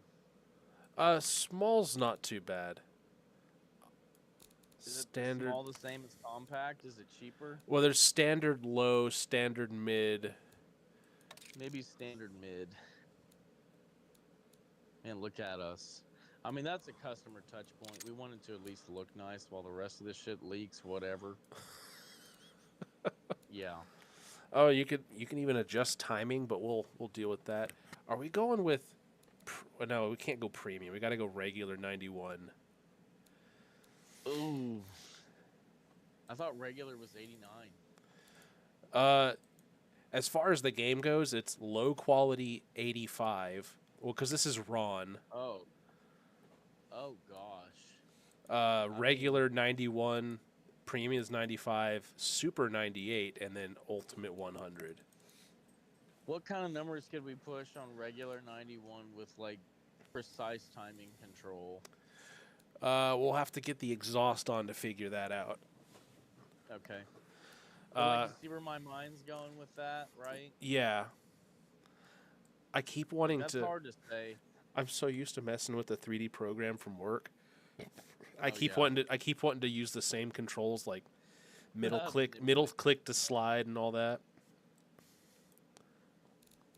Mm-hmm. All right, so we can go with some compact headers. That's just like the cast iron log that's just got little sprouts off of it. Cast low, which is like, it's like almost like a 2-piece. You got 3 into 1, 3 into 1. It's a 3 into 2 into 1. Nah, just the cheapest compact one, whatever, cast. Okay, yeah, I mean it's the exhaust, so who cares? Who cares? We're running NA, like just dump it in the closest collector you can find and get it out the back of the car. All right, so regulations, we do got to put a catalytic converter on there, so I mean, yeah. Yeah, get the Summit Racing one. and I guess for the baffle, we'll just two baffled mufflers. Yeah, that's 2 baffled mufflers. Yeah, because I mean, because there's a first muffler like Oh. near the engine, and then the one right near the tailpipe. Okay, yeah, we've been doing that since the 80s, yeah. Yeah. Oh, look at these numbers. It's got a What are we peak of looking like? 145 foot-pounds of torque and 128 horsepower. Oh my gosh, we are in fucking business. This is going to be a stump pooler. Dude, the higher altitudes are gonna love this thing.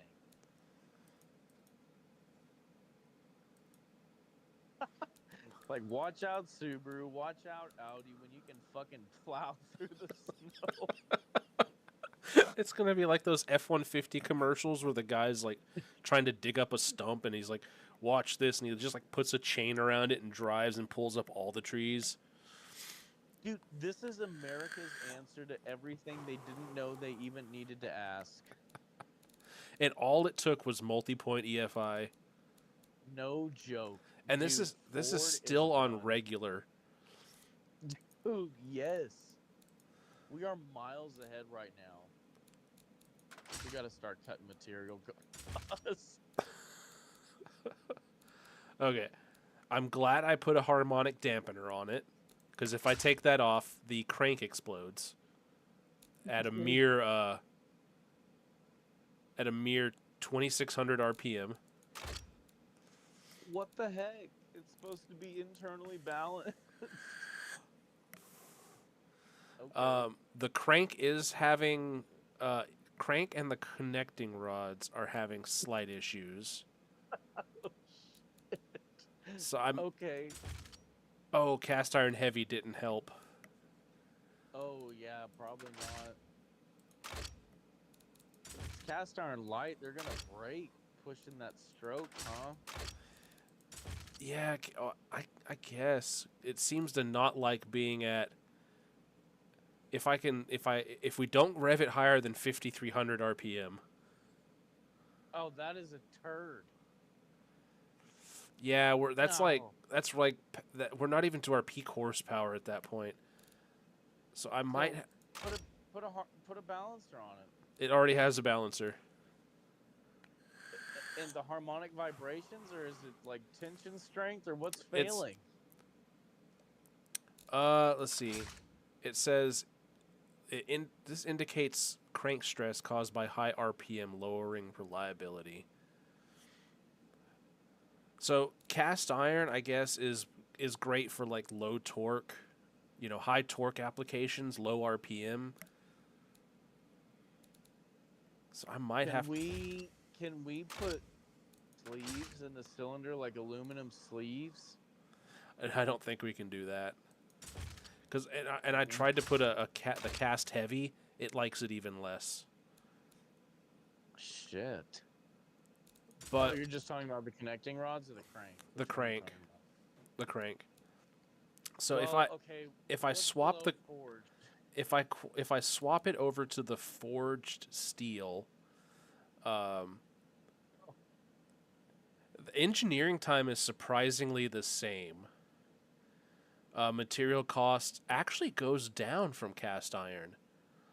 What? Yeah, so instead of 39, it's 35. Make it make sense. Why? I don't know. So we're gonna get forged steel cheaper than cast iron? Apparently so. I mean, it's not even a question, right? Like, there's no Uh, reason to not have that. Like, that Well, we win. I mean, it apparently production units. I don't know what production units means. It says, I think you can make more cast iron quicker, I guess. But the whatchamacallit, the campaign of this game. Yeah, and Well, that still I makes gotta go. sense that the Go ahead. still doesn't make sense that the forged steel is cheaper. I I guess most of it's in the machining. I don't know. I'm having I to mean, go. whatever. I'm having to go Let's forged take with away. the connecting rods too. Oh shit! How much does that increase cost? That one actually is a little bit more. We went from 19 to 29. Holy shit! Can the pistons still be cheap? Uh, I could do forged light, which is 27 instead of 29. Yeah, does that work? Yeah, that works. That we're all green across the board there. What about the pistons? Can we save money with the pistons? They're already cast light. So they're okay cast? Yeah. All right, let's save money on the head. Make it cast. See if that's possible. Okay. Yeah. It would take us from 137 material cost to 103. So it'd save us like the same amount that we lost. Click it. Okay. Done.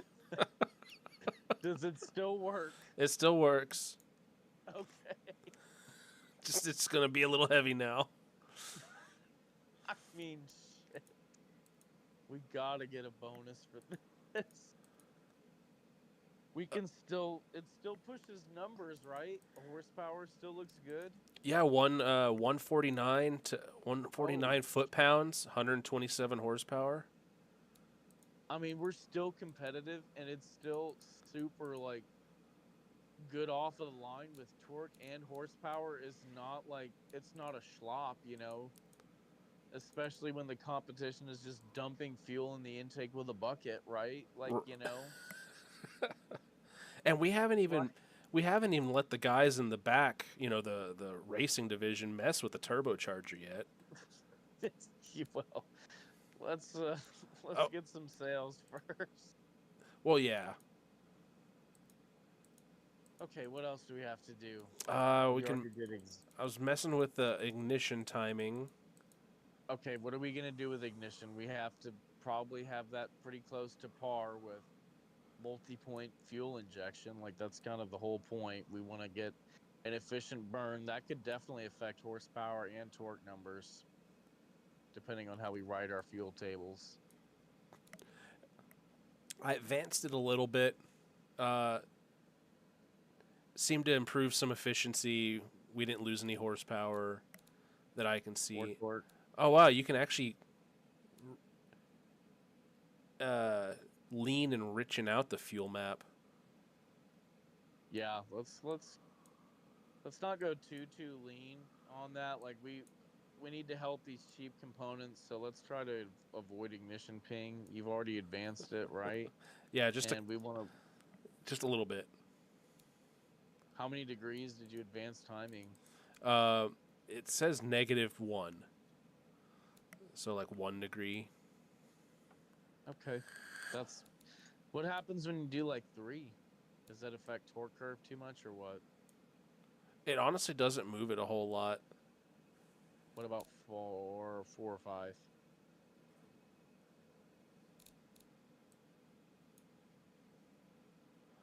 It brings it up like half a horsepower.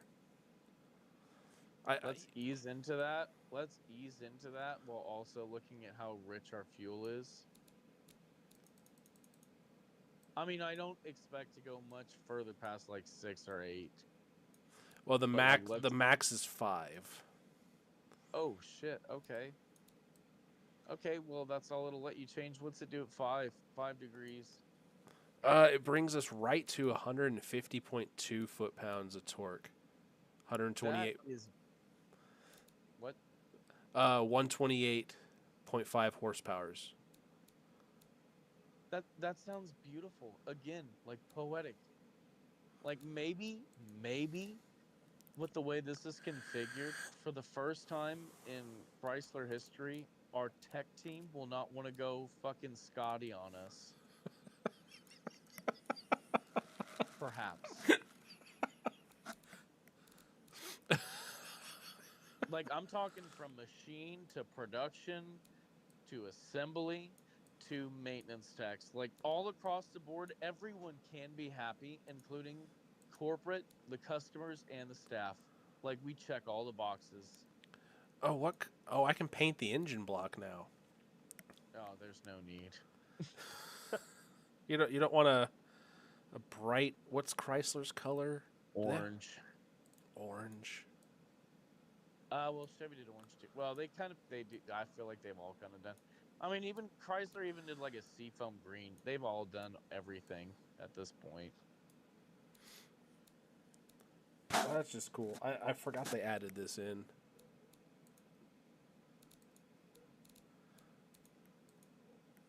What did they do with cast engines? You know, they would paint them black, I guess. I mean, on like production cast vehicles, that was pretty normal. You know, we should try to remake the Ford 7.3 diesel next, or some other time. Yeah, I like this platform. This is really impressive. I'm liking all of the numbers, the machining numbers, the power output numbers. I'm not super excited about the things that we've had to upgrade to maintain those power figures, but I feel like the things that we're investing in are smart.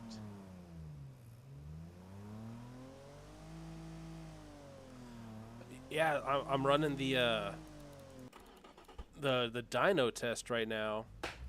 Yeah. It's sounding pretty good. There's a little bit of popping, but I don't know what that is. Maybe it's a little too rich. A little bit of what? Maybe it's a little. I don't know. Like it's making like the pop pop pop pop pop. But it's not rich. I actually leaned it out a bit. I leaned it down. It was complaining that the exhaust was a little restrictive. Oh, it's only got a 2-inch exhaust. Should we increase that to 3? How much does 2.5 cost? This one doesn't really have like a cost effect associated with it. All right, we'll just imagine. Let's try 2.5 and see if it still backfires. Honestly, we can't have a fucking backfiring car for a family sedan. Dude, I increased it to 3 inches, and it now says the engine has unutilized fuel octane. Consider using higher compression. It's telling me to go higher. I'm at 10 to 1. Oh my gosh! What the? We're going 10.5 to 1. Oh my gosh! We're gonna see what this does. Crazy. What in the fuck? On pump gas? Oh, this is 91 octane. Holy shit. Oh, dude, it's going to start bitching about materials again, I bet you anything. No, it's the only thing it's bitching about is we can't fit it in a front-wheel drive car. That's all right. We're going to do a rear-wheel drive platform. Yeah. Yeah, we're making That's fine. a family sedan. Yeah, no, this is perfect. That's fine. What do the horsepower do? It's still like 128. It's just making all them torques though. What's the curve look like? Kind of describe how the curve looks. Let me get a picture Torque of and it. horsepower. Oh yeah, I guess you could send it in WhatsApp. Oh, I'm sharing on Discord.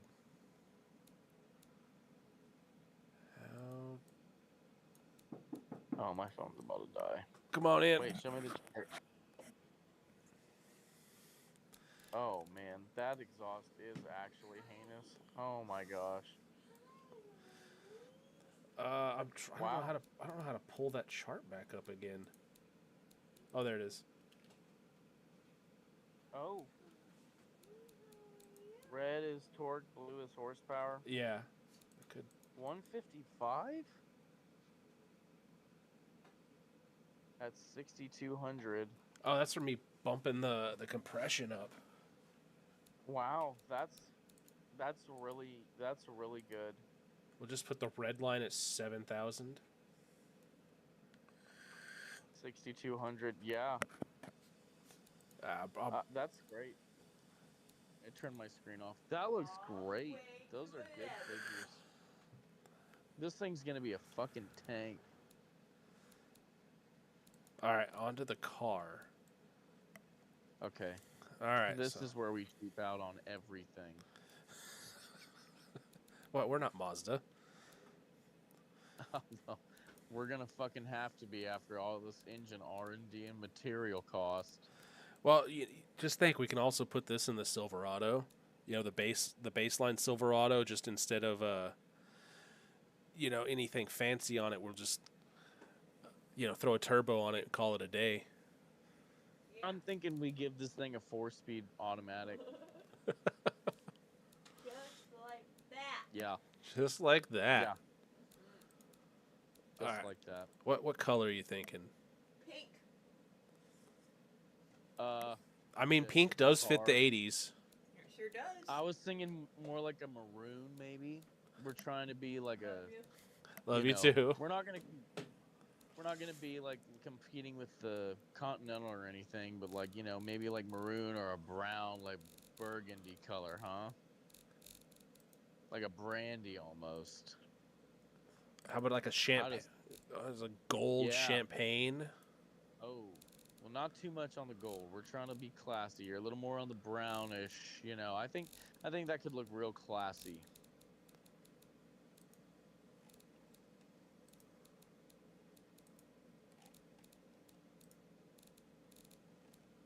Inexpensive and classy. Okay, we're gonna have low shine or mid shine. Oh yeah, no flake in there whatsoever. How much is this paint job? It doesn't calculate the paint job into it. Let's do just a small bit of flake. A little bit. Let's make it look nice, but not like super like crazy or anything. All right. Oh, shit! I just saw this thing for the first time. This thing is looking classy. Whoa. We could definitely go cheaper on the paint job. How do we get that cheaper? Let's get rid of that clear coat. That is too nice looking. How do I change the roof? There it is.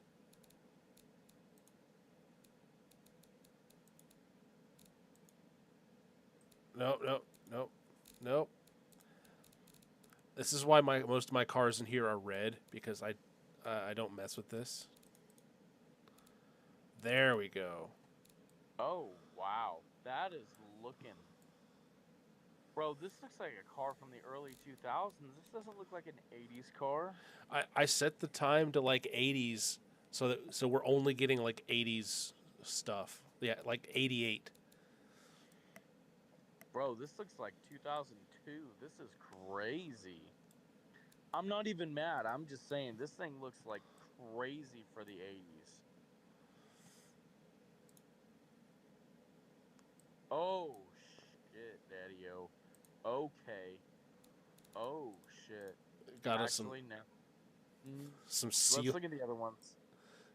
Sealed beam. But can I see what it looks like if it's got like that same kind of design but with the clear lens flush with the orange? Is there any like that? Maybe the ones on the right. Oh wait, that one that you had that was just the headlight lens is crazy. Let's do that with turn indicators on the... Oh man. And I can adjust the size however we need to.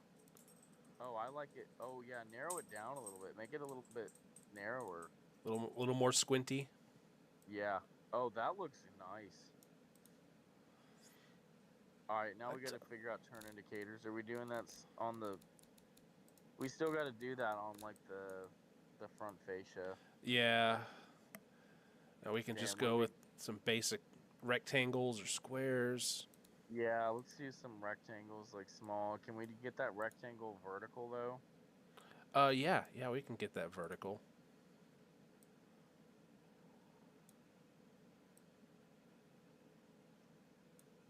Okay.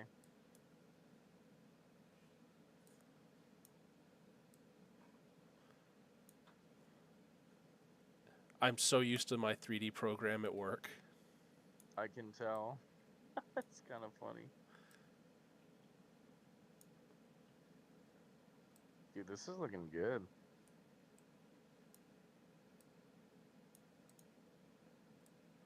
Oh, those actually popped in there decently well. That looks perfect. Don't touch it. I love it. All right. Oh, bro, that's crazy. And you can see it from the side as well. No, that's perfect. We love that. Should we do like a marker light on the side as well? That's material cost, buddy. Electrical, we can't. Okay. This is the 80s. No one's doing that. No one's doing that. That looks great. The front end looks crazy. All right, since we're up here, let's toss a grill on this this thing.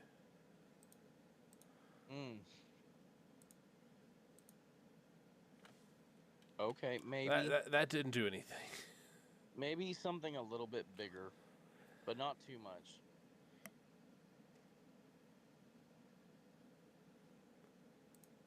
Maybe something more squared. Hey, baby, what's up? I guess. Oh, man. Look at that. Wait, can we get one that's curved to kind of fit the indent on the headlight assemblies, you think? Oh. You see what I'm saying? Yeah, let's see what we got. So we could get something like this. Oh, wait, the one on the pad to the right and just flip it upside down. Oh. Yeah, that's what I was thinking. I can just... What about one with sharper lines that's not so rounded? To kind of really match the headlights. Yeah, that doesn't have the same angle. Yeah. What about that other one? A little bit up and to the right. One more to the left. One more to the left. Yeah. How does that look? No? Does that look kind of wonky? It doesn't fit. That looks kind of silly. Yeah. No, I hate it. No. Let's just put like a small oval grill in there, so it's not like elongated on the top or the bottom or anything. Well, how's that? That's not too bad. That's not bad. That's all right. That'll work. Should we make it chrome, or is that too much for this day and age? I mean, chrome was really big back in the... Oh. What? Oh. Oh, texture issues. I love it. I definitely don't want it to look like a police car. So I don't really want the mesh. We're trying to... Maybe what about like some vertical line looking thing?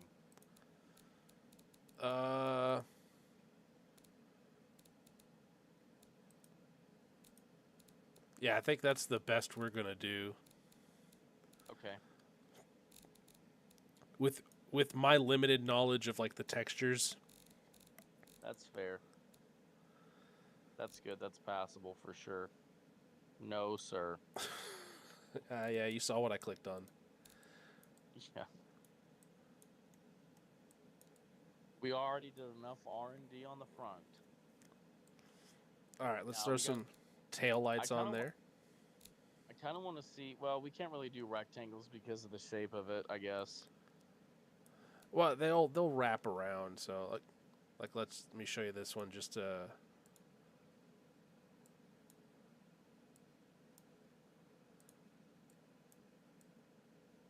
I mean, that's kind of period correct, I guess, right? It matches the front.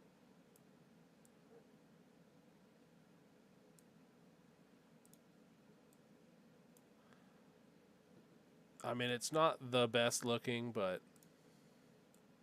It's all right. We're gonna, what matters is what's on the front.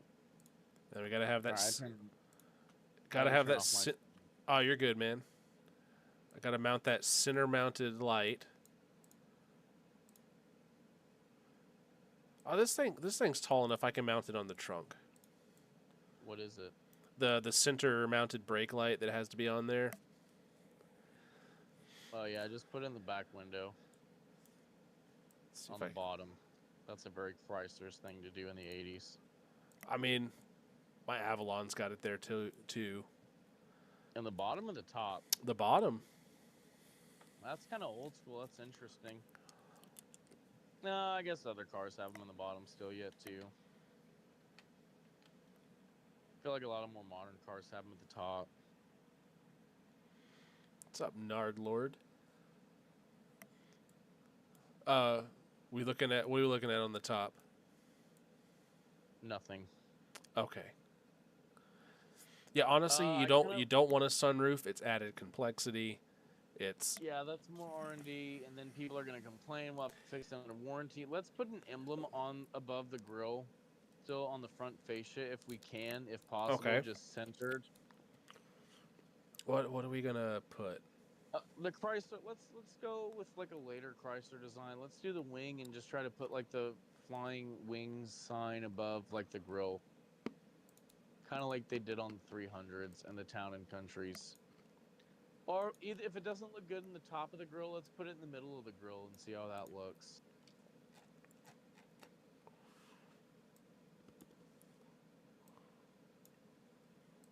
How's that? That looks like a Bugatti emblem, but put it in the middle of the grill. Let's see it in the grill. Okay, that's a winner. That's very Chrysler. that's a winner.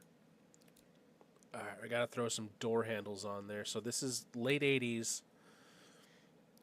Oh, Oh no, sir. Maybe to the one to the right. Yeah. What's that look like? so that is like the thumb push button. Oh, what? No. I thought that was just blank plastic. Oh no. Okay, then never mind. We're not doing that one. Oh, you can have the Miata door handles right there. So this is like the blank plastic. And Just it's got a keyhole. Yeah, and it's got a let's do it. keyhole. Yeah, let's run it. Whoops. Do the same. That is crazy. Let's do the same thing in the back with no keyhole.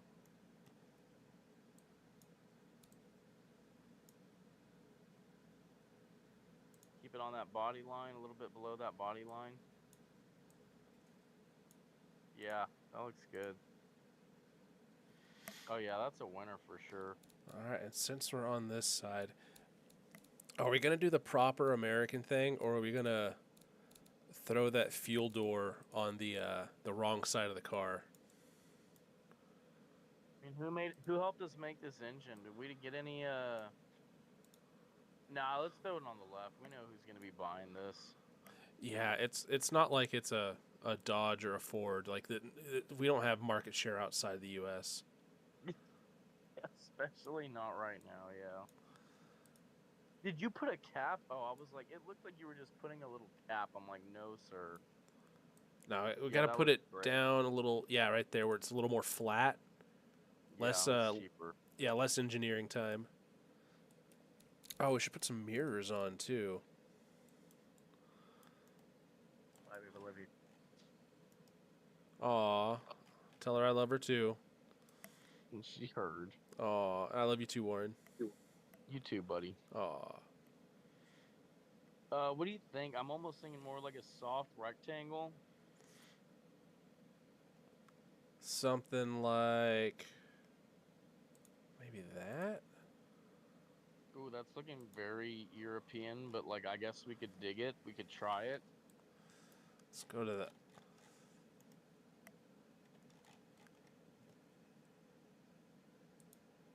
Yeah, you're right. It does look very European.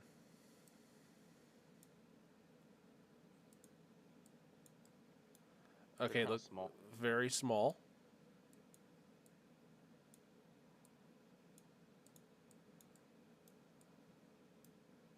I don't hate it.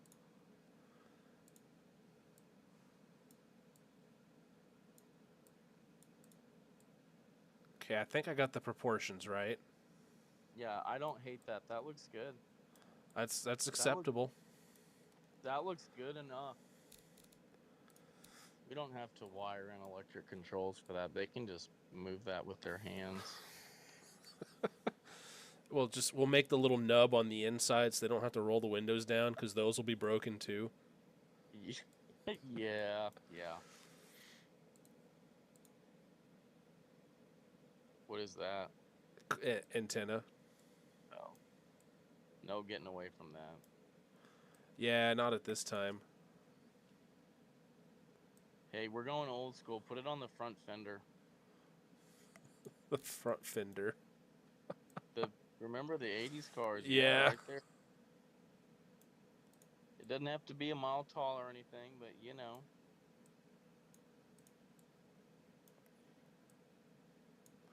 I remember I made one of these. I made the Dodge Caravan, and I put the antenna like mounted on the hood. Oh my gosh. So you had to unscrew the antenna every time you took the hood off. Oh my gosh, that is insanity.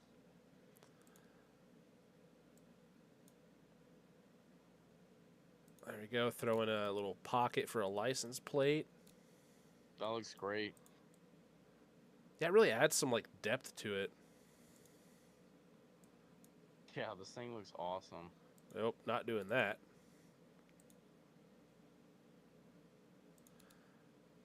Our little license plate holder up front. Dude, Ford has nothing that can touch this thing.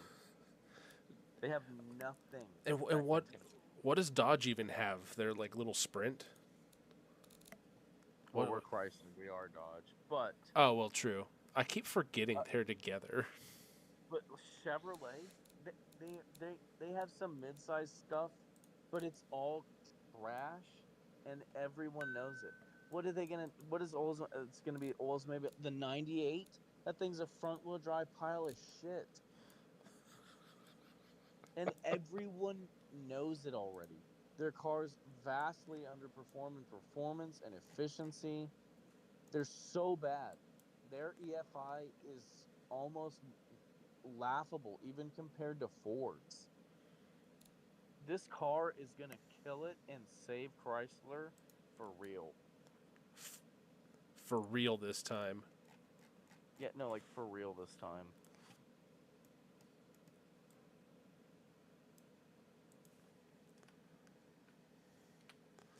Okay. How much is a bench seat? No. How much is a bench seat with a fold down console for the front? I don't know how to get it in there. Shit, me neither.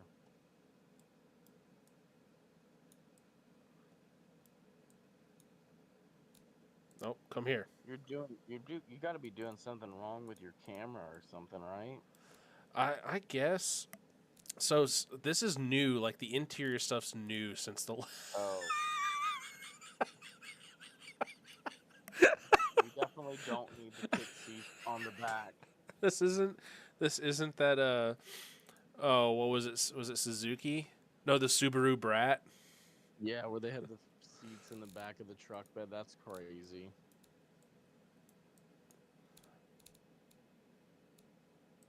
Miscellaneous features. What we got in here? We can get some put some hood latches on it. Oh my gosh, we can do one internal hood latch release cable. It's fine. That's crazy for a production car. We will not, in fact, be doing that. All right. For wheels, so here's some 70s to 80s. Are we going basic, steel, sport? Maybe we could do some steel. what about steel and hubcaps, or maybe just basic steel rims wouldn't be too bad, I guess.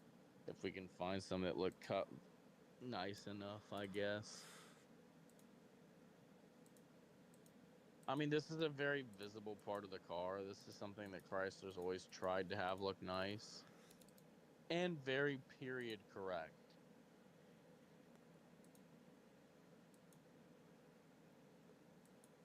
I think some of these steel with hubcaps look all right. Yeah.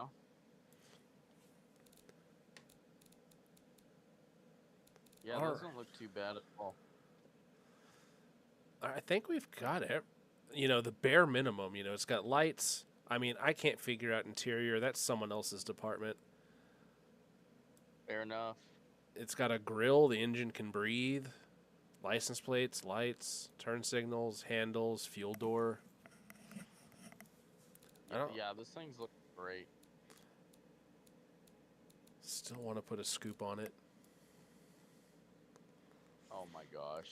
You know, one thing I really miss from like Japanese like little cars is like the little in like hood scoops you'd have like right here over the intake.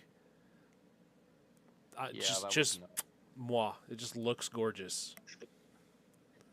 I remember when Plymouth was doing things in the 80s, they put a Mitsubishi engine in one of them, a little 2.3 liter, pretty chunky little inline 4-cylinder turbo Mitsubishi engine, and they had to put a hump in the hood to clear the turbo. Nice. Yeah. All right, I always wanted a little Plymouth, dude. So we're on to the drivetrain. Oh, man. Rear-wheel drive. Now we have the option of... We could make this a 4x4. No. We are not trying that hard against Look at Audi that. on this. Look at that transfer case. Hold on. Let me pull up the video. My phone's going to die if I keep doing this. Hold on. Let me see. Oh, my goodness. No, sir. We are not going to have a front axle. No. Okay. No. Rear-wheel drive only. You like the rims? Yeah, they look... That's kind of low profile for this price point, isn't it? But whatever. Well, we haven't gotten the tires yet, so I got set to automatic 4-speed. Yeah. Top gear, it auto set to topping out at 164 miles an hour. Holy shit. But that's... Can this car do that? I mean, we'll find out. But, I mean, that's like, you know, the engine is, you know, pegged out, you know, redlining in top gear. Man, maybe we should change it down to like 150 or like that's crazy. That's crazy. All right. Differential, I'm assuming open diff. Yeah. And if we're talking about drivability, if we have our final drive gear set that high, I'm almost thinking we should bring it down to like 130. Like that's going to really change our gearing a lot, isn't it? Yeah. Well, first gear tops out at 32, then second gear at 58, third gear at 97. But remember, that's like the engine like maxing out RPM. You're not going to be maxing out RPM like that. You know, you're going to be in fourth gear cruising at like 80 miles an hour. Yeah, but if there's a hill, let's drop it down to like 130. Okay, we'll try that. And then maybe our first gear 30, that's fair. Okay, let's keep going. Open diff, yeah, that sounds good. We go on cross ply. I'm joking. Yeah, let's Are those even legal? I don't think so. You have to have steel radial tires now. Steel belted radials. Come on in. Can you have a second? Yeah, what's up? I swear all I was trying to do is log into Netflix and all this code started flashing up.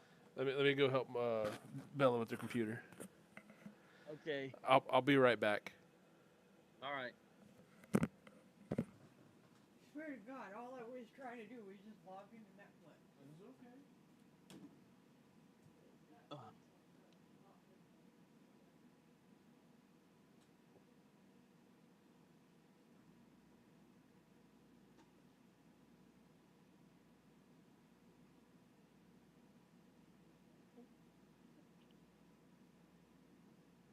looking for love.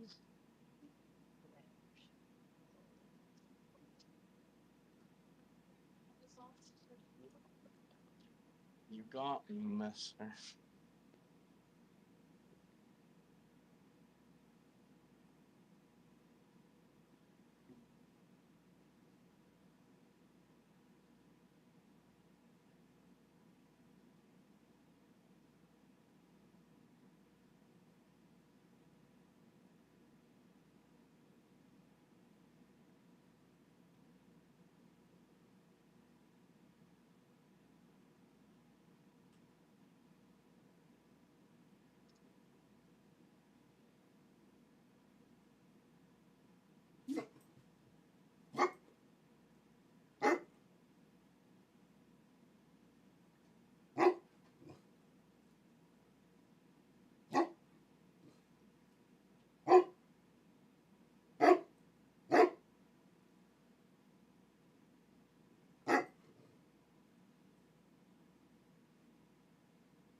Hello?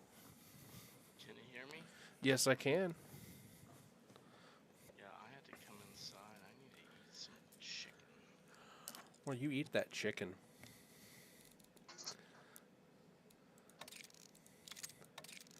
Yeah, I think we're just going to go with radials. Yeah, crossply is like real old technology.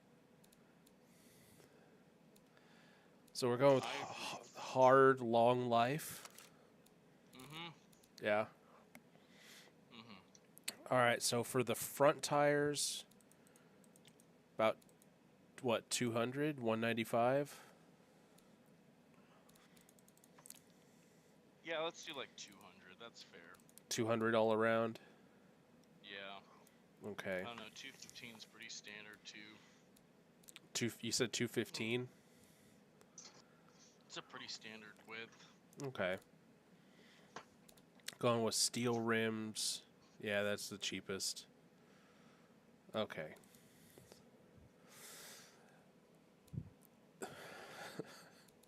So you have the option of SLS drum, 2LS drum, solid disc, and vented disc. The front is typically a vented disc if you're going with the disc, right? Solid. 2-piston? Yeah. No, we can do one. Okay. Mm-hmm. Well, we can save. We can go with drum for the rear brakes. No one uses those anyways. Mm-hmm.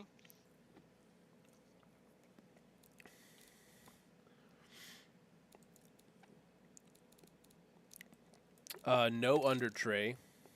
No cooling flaps. Not a convertible. We are going with a bench seat in the front and a bench in the rear. Mm-hmm. You can fit the whole family in here. And for interior, is it going to be basic, standard, or premium? Outside looks nice enough. Let's go basic. All right. Oh, and we have the option of an Oh my god. eight track. We could also throw in a cassette. We could throw in CD, but that's luxury because this is '88. But we could throw in a standard cassette player. Let people listen to their tunes.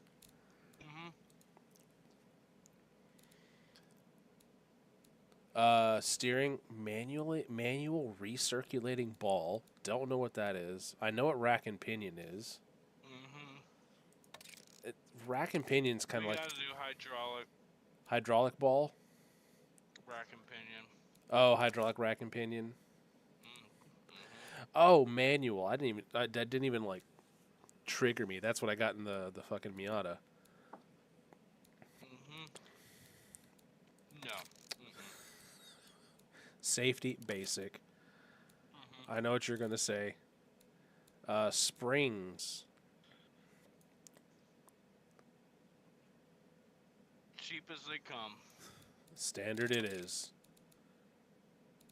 Twin tube dampers, passive sway bar, and preset. We're gonna go for comfort. Sounds great.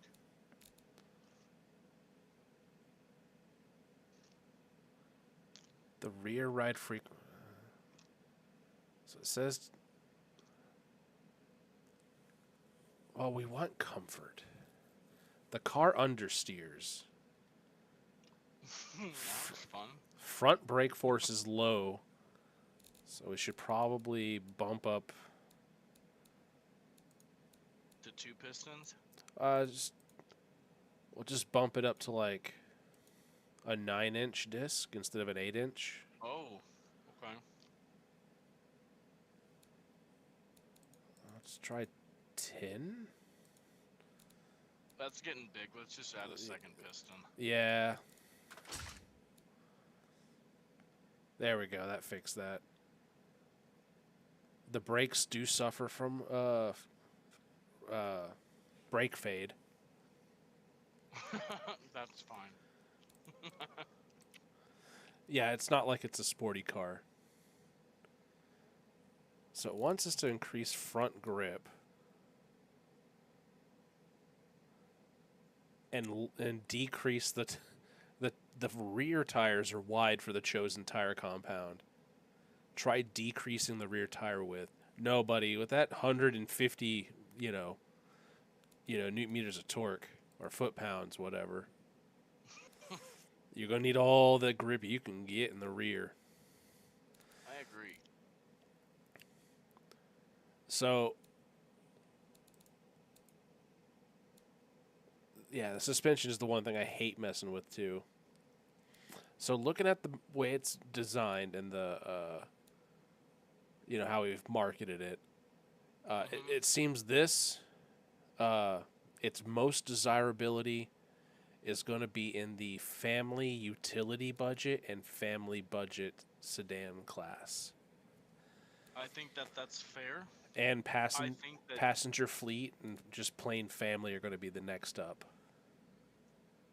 I think they're not recognizing how prestigious it is, but that's fine. They'll find out when they get to ride in one, when they see one. All right, now we're at the test track.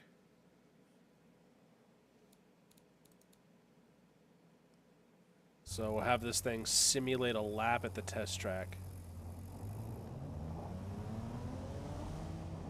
Oh wow! Like he hit 40.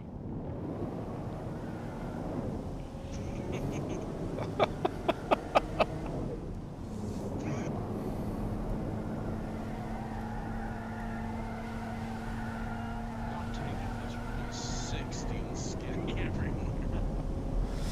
Why is the rear end not sideways?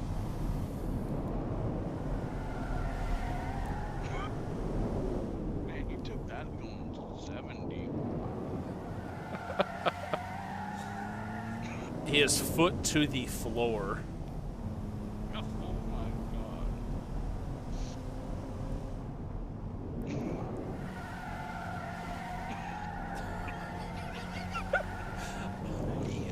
I do think we might need to do something about that front grip. I don't think they're wrong.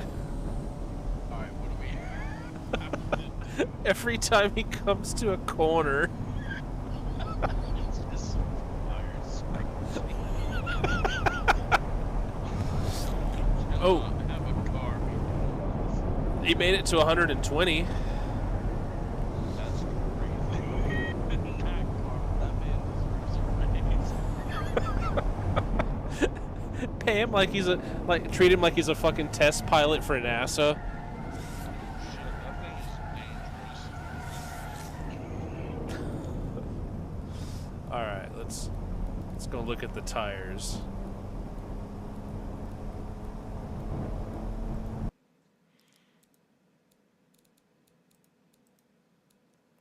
It's brakes, wheel. Okay, wheels.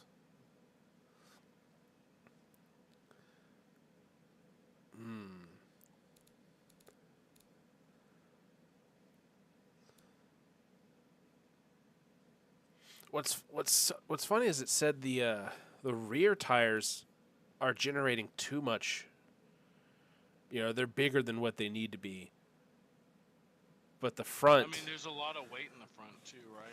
yeah, there's a lot of weight in the front. It says it's reducing car understeers.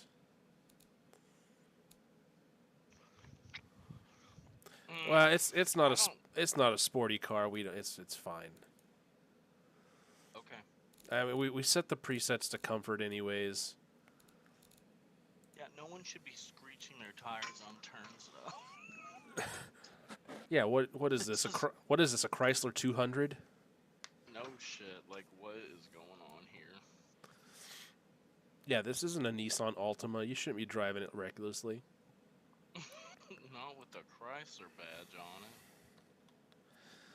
All right, so what's our engine name? What's a good name for the engine? We haven't named anything yet. I mean, what about we call it the Eagle? Eagle 6.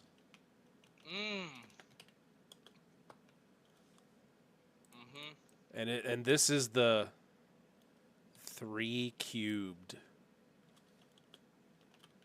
Yeah. Because it's 3333. I like that. That's the variant.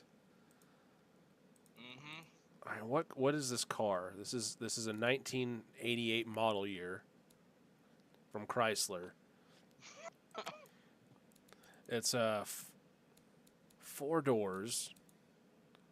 Where do I make? There it is.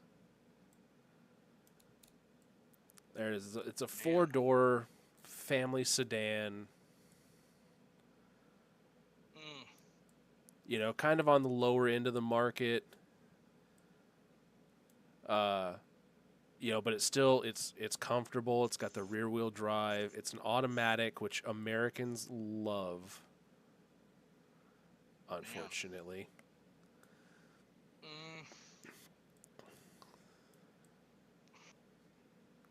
Man, the Voyager's already taken. That would have been a good one. Yeah, Explorer too. How about how about we call it the Chrysler Conquistador? That is insane. That could work. The Conquistador is crazy. And this model is the, I don't know, the 6-matic. Oh no, it should be the 4-matic because it is 4-wheel, or is that a Mercedes thing? That's a Mercedes 4-wheel drive denotion. Okay. Where are we getting 6 from? 6 cylinders.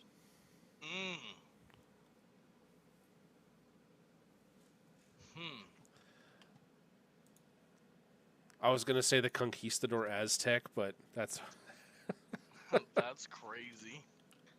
The Aztec trim on the Conquistador is nuts.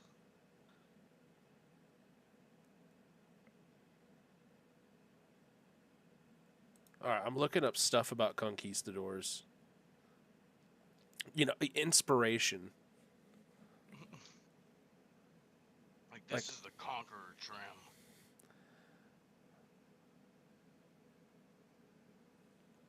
We'll call it the Cortez. That sounds good. The Chrysler Conquistador Cortez trim level. This is paint job wasn't free. Yeah, this is the top trim. Oh shit. Well, because it's the Cortez, you know, he was the one that killed a bunch of people. Oh, I just thought, are you happy with 17-inch wheels? Yeah, we could go 16 for cost, but 17's not unheard of, and it looks nice. I don't know. I still do love the look at all that rim to. You know what? Oh my God, that's. Look at all that rubber. We can go thicker tires, but we cannot go lower profile. I mean, lower rim diameter than 16, bro. But look at all that tire. Look at all that pillowy stuff that's going to just soak up bumps. You're right. That is going to be a weird tire size. Well, I mean, didn't your minivan have 14-inch rims? It had 15s. Okay, I'll go to 15 because the minivan that we're coming out with in a few years is going to have 15-inch rims. Okay, that's fair. That does look 15s are not unheard of. Yeah, that does look a lot better. Okay, yeah, that's good. Does that change anything? Not really. We're still it's still understeers.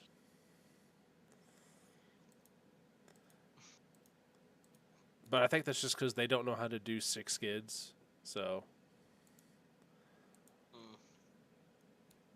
It could be. I love that they put the Top Gear test track on here.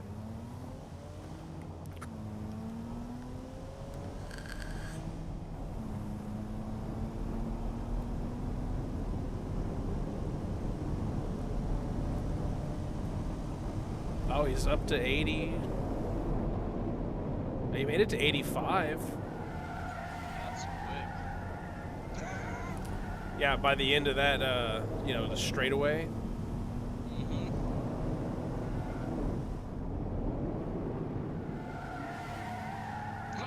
That's a hairpin. Oh, the hairpin's about to come up here at Hammerhead. We're going to see how bad that brake fade really is. 85. You going to get to 90? No, 85. Oh, he is crawling. Yeah, barely at like 35 miles an hour. Come on, he's got this. By the time he hits green line, he is going to be trucking.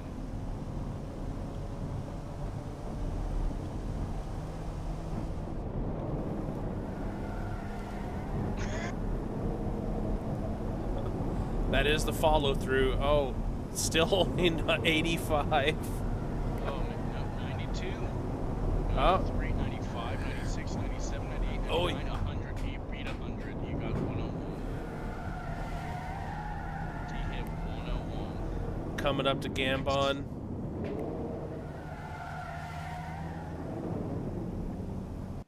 All right, he did this in 142. He hit 100. That's acceptable. Honestly, not bad. I'm looking at the leaderboards for the star in an reasonably priced car. Yeah. From Top Gear, and the fastest time on there was Matt LeBlanc in a Kia Ceed at 142.1. So we're actually. This is the 80s. Yeah, this is the 80s. This isn't a reasonably priced car. This is a family sedan. We actually beat all of the Vauxhall Astra leaderboard. All right, that's pretty good. All right. So now, yeah, 155 horsepower. That's Ford ain't doing that. They're doing 140 at most. They're not. They don't have the buttery smoothness of an inline six. Right. All right, so I'm gonna. Wow. We're gonna export this and see what she drives like. That thing looks great. I even like the shit brown. Oh, it's gorgeous.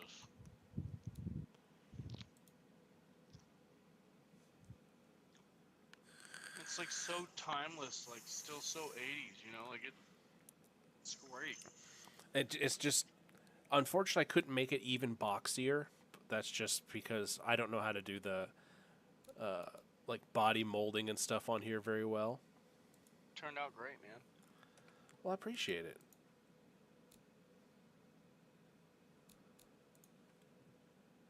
Okay, let me launch BeamNG and we'll test drive this bitch out.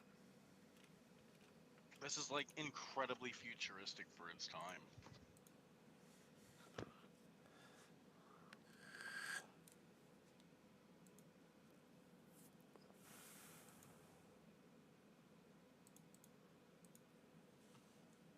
I mean, multi-point EFI. Like, we put all our eggs in the multi-point EFI basket. I think it's paying dividends. You gotta stream again. Yeah, I gotta switch to the other game. Do. There it is. And I just went to the kitchen. And this one, I gotta swap over to BeamNG.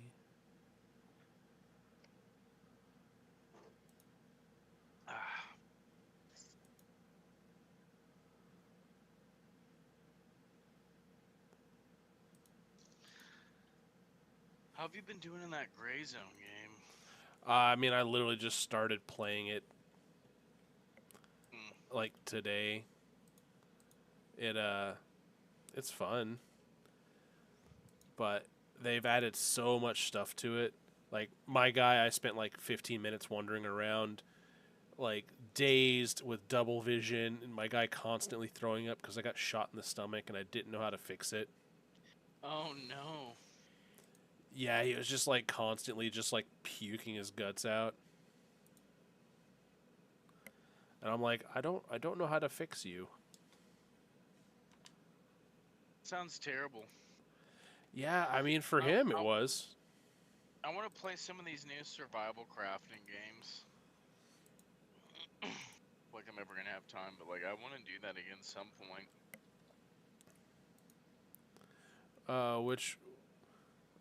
Which ones? Like 7 days again, but the whole book update sucks.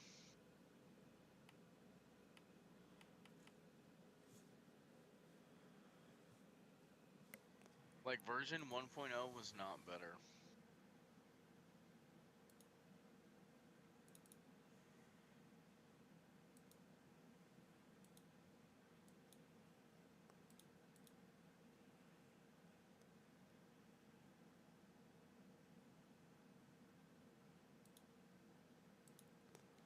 There it is. Okay, finally got that back up on stream. Yeah, I'm watching you in the beam menu. All right. Just do a free roam.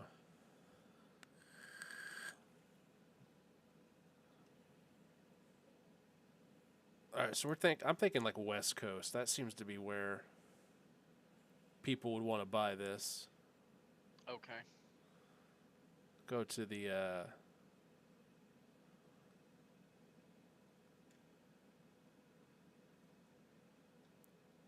I guess we'll just start in the industrial area.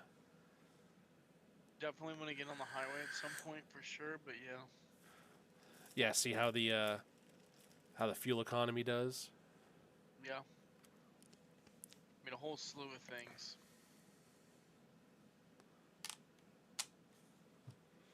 I mean, there's a dirt track here, a drag strip, so I mean, we got lots that we can test out. Oh my gosh, not the dirt track in a family sedan with an open diff. I mean, like, James May took a Rolls Royce on a rally track, so That's crazy. they didn't come in last. That is crazy work.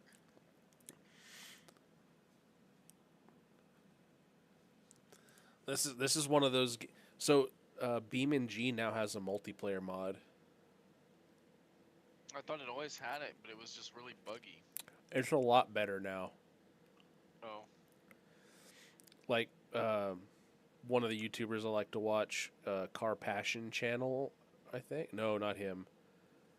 Someone else, but he has a Miata and he lives in like somewhere in like Eastern Europe.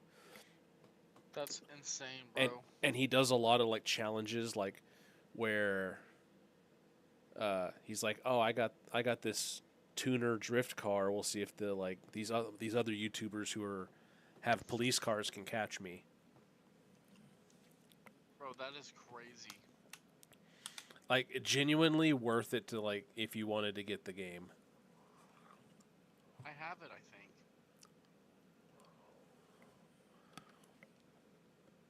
Alright, well, all the textures decide to load in.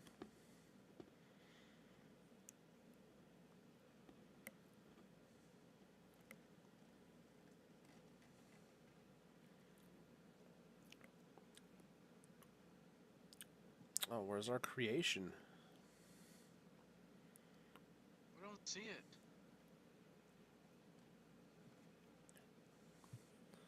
Is it a mod?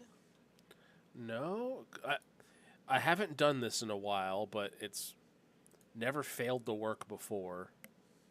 It seems to me like you need to export your car into the directory where all these are.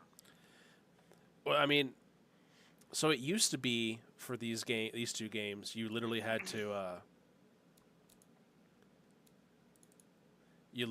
to like save it and then like copy it into the file like you were talking about, but Yeah. they like both companies realized everyone was doing that, so they just made it like a export button.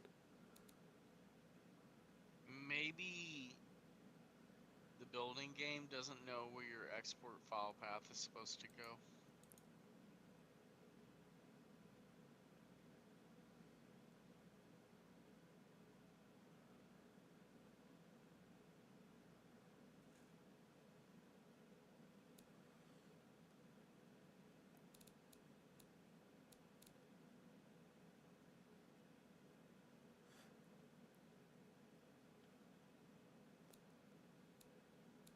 Huh.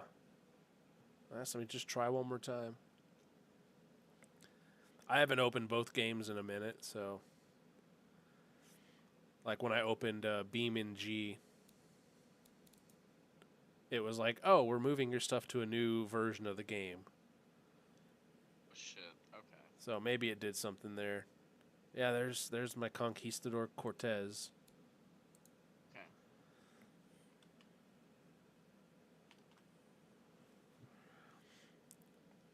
Now I'm guessing I'll probably have to like do a quick restart of the game.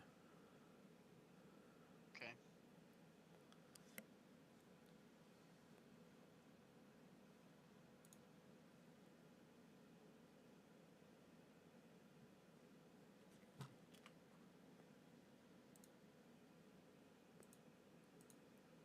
All right, let's launch. I love how these games, like not made by like the same company or anything, have, because of what they do, they kind of like fell in with each other.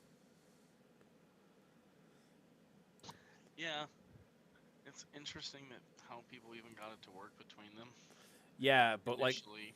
like before they were like actually working with each other a little bit.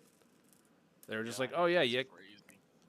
yeah. You just because the only reason you had to export it was if I wanted to share something with you that I had built. You know, I could Right. just send it to you.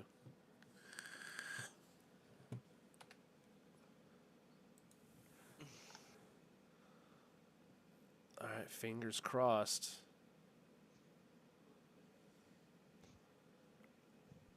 Aw. Alright, Sarah, I'm gonna feed the kitties. Go feed the kitties. I don't have any.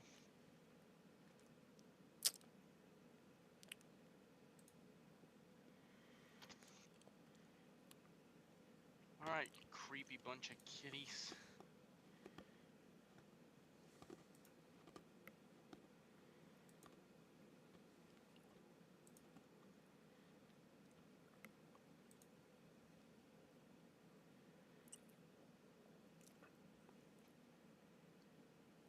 Aha.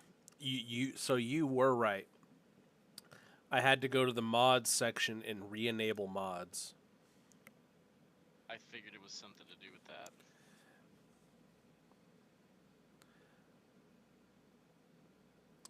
That rear, I think I should have pushed the tires out a little more.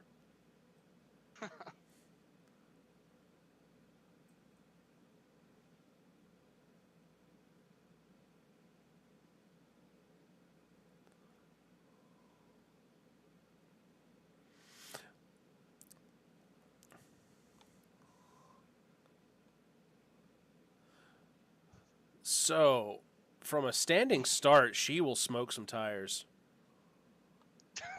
Really? Hold on. I'm coming back inside for a sec. Not a lot, but Just share your screen again.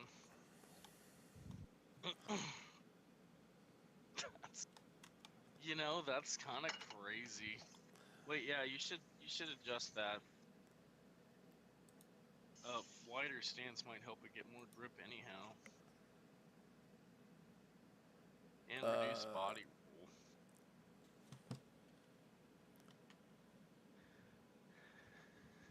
I got so I many. can't see it. Are you still? Yeah, I'm trying to like reshare. I got so many things open right now. There we go. Oh yeah, your stream's not even showing anything. Yeah.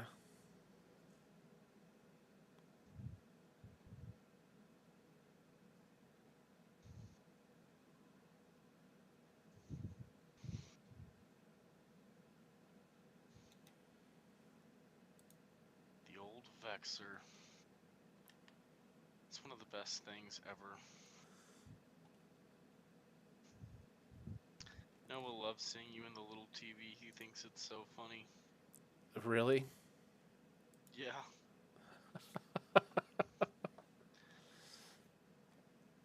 It's crazy. You have your first parasocial relationship with a viewer. Oh, there she is. Alright, let's see it. I'll put it on your stream, dude. What if I'm gonna watch this tomorrow? I'm trying. I'm trying. Oh. Sorry. It's okay. That's because I set it to full screen and it.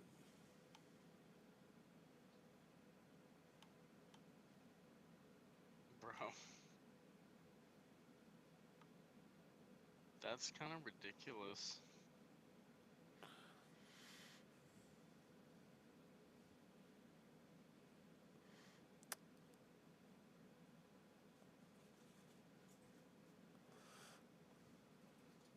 Yeah, you can feel the lack of ABS.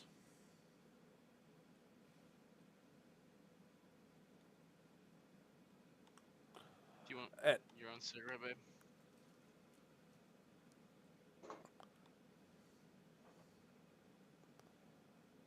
Where's Shadow at, baby? Is she out there? You can see her?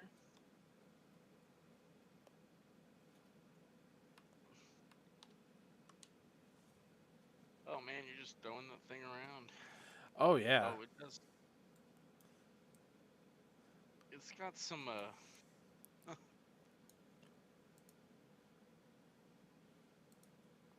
definitely will throw itself around, huh?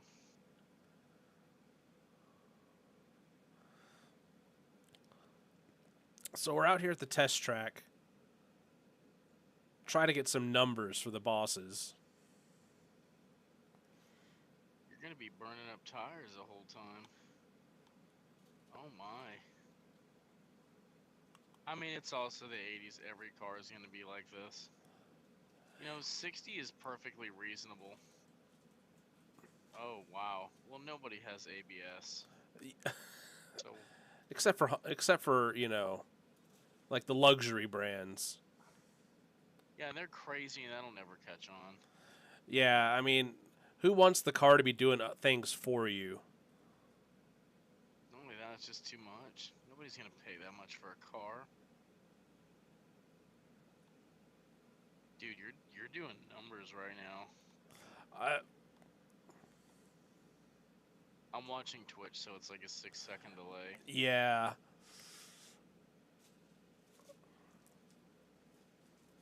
But you were doing like 88, 86.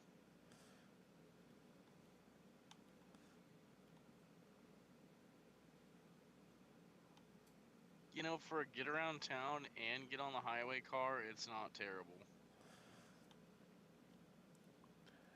I mean, it's kind of getting away from you on turns when you're doing like 60, though. That might be kind of dangerous on the highway. well, I mean, it gets away from like these corners are a little tight for a highway corner. Yeah, that's true.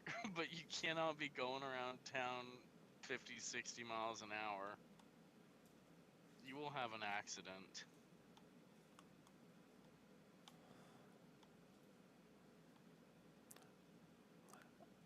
I don't know. This. I mean, the engine. I think honestly, the thing that's killing this thing is the transmission.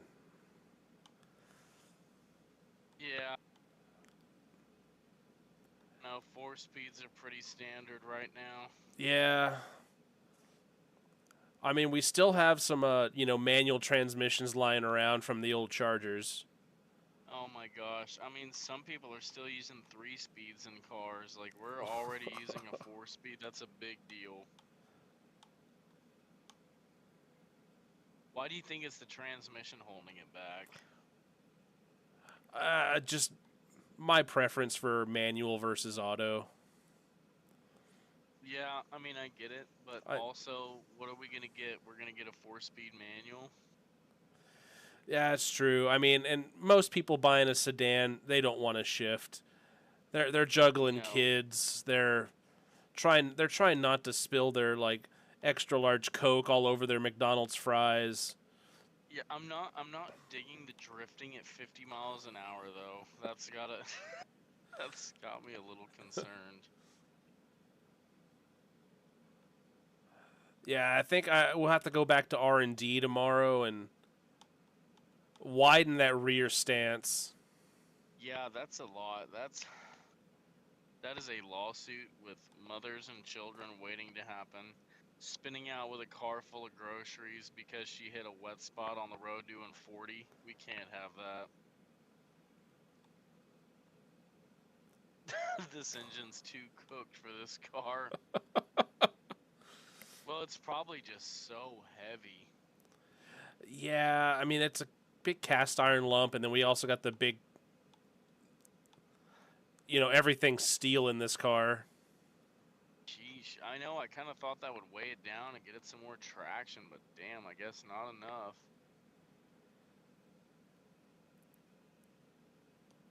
Oh man, we've come a long ways not to put this in production the way it is.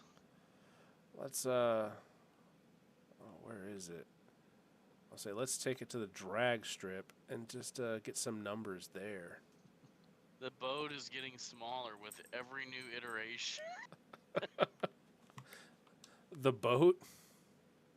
The boat that I was supposed to be able to buy with my bonus from this car. We don't have to make any more iterations, I don't think. I think we might have to do like what you said and widen the back stance and the front stance a little bit so we can get some traction, because that is not good. This thing loses traction at a hilarious rate. Yeah. Well, it's all that torque. That's true. That's kind of why I wanted to go with 16s. I mean, you were doing good for a second. I mean, honestly, that time doesn't seem too different from when I took the Avalon to the drag strip. Really? Yeah. I think I got like in the mean, if- 17s at like 80 something miles an hour. If we can get the handling down, everyone's gonna want this thing.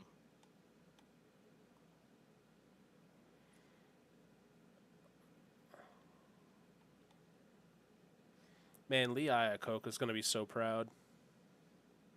I mean, this could be like a platform car for everything.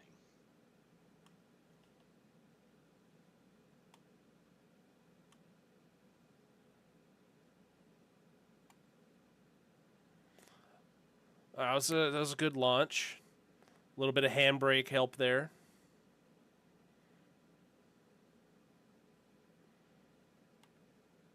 Ah, You didn't even get too much spin, did you? no.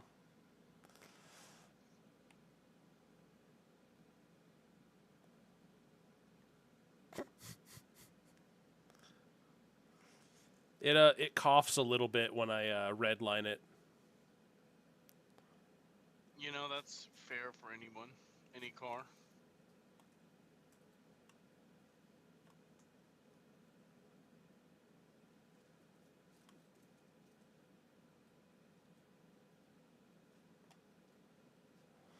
All right, one more time off the line. If this thing had a turbo, it would be undrivable. You know, it's a good thing you talked me out of that turbo.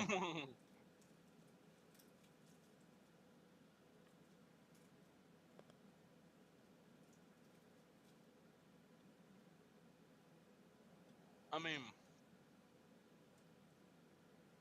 not only that, but Americans won't take care of a turbo. If it's just oil cooled, you have to let it cool down when you park and stuff. No one's gonna do that. Yeah, that's true. No one's going to like let it spin. But then again, no one's probably ever going to actually use it. Hmm. You know what I mean? Like most Americans, they're not going to actually put that turbo to use except for when they get on the highway. Yeah, merging onto the highway and from red lights, everyone just toilet bowls it. I've never heard that term before. Toilet bowls it? Well, What does that even mean? if you're ever brave enough to what? Yeah, if you're ever brave enough to stand over a carburetor when it's at wide open throttle, that is what you will see. Yeah, I think I know what you mean now. There's not many engines I've ever felt comfortable doing that with, but there have been a few that have been tuned right. And then you better get back before they let off of the gas. Yeah, but 'Cause there I've could seen be flames. I've seen videos like of that. But when you're looking down in that carb, it is just dumping fuel like you would never imagine. And then when they let off the gas and that fuel's got nowhere to go. Mm-hmm.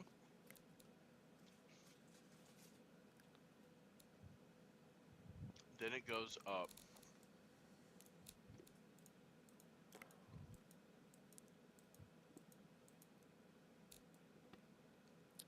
Is that doing anything for it? Oh yeah, it's definitely pulling the tires, the rear tires out to like, it looks better. Yeah, it's gonna help body roll and stuff for sure.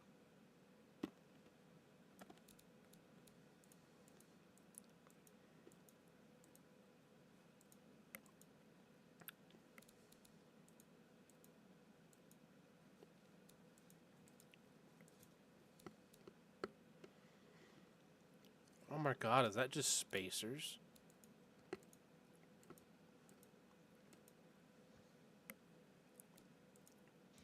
I think that's all I'm doing is just spacers. Hubs love spacers.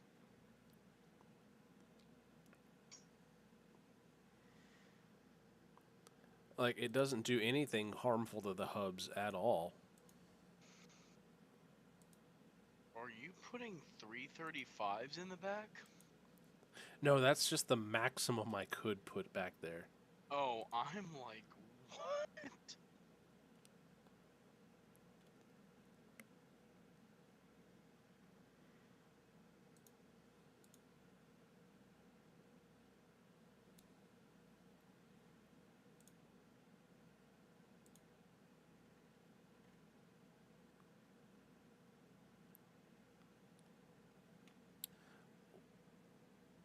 What are you still doing?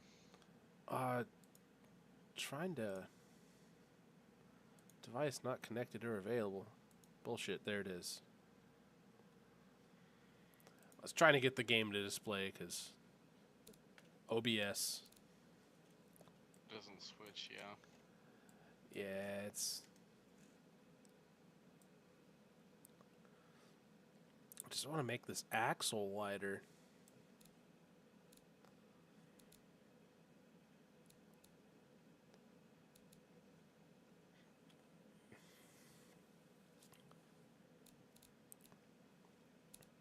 Don't know if I can. I will. I do gotta have some offset.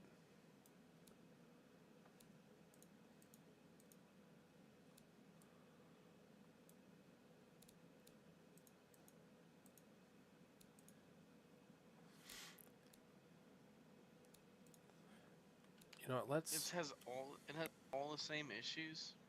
Yeah, it's got all the same issues.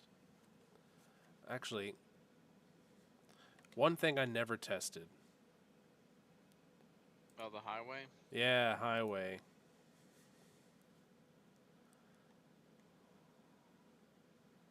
Oh my gosh. She is a little dramatic. That is insanity. What? Oh, you didn't export your new model. No, I wanted to test this first, in case we wanted Okay. to make gearing changes. All right, foot to the floor.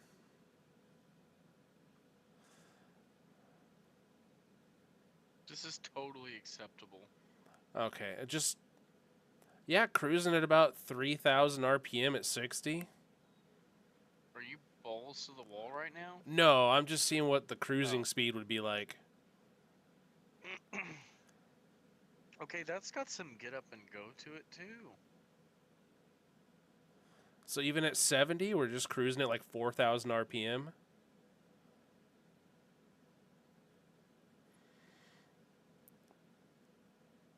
Is it in fourth gear yet? I believe so.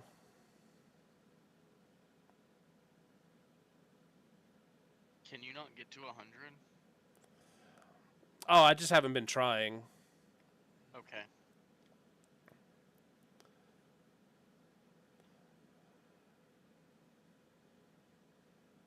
Okay, this is not looking terrible. Oh, I don't like that.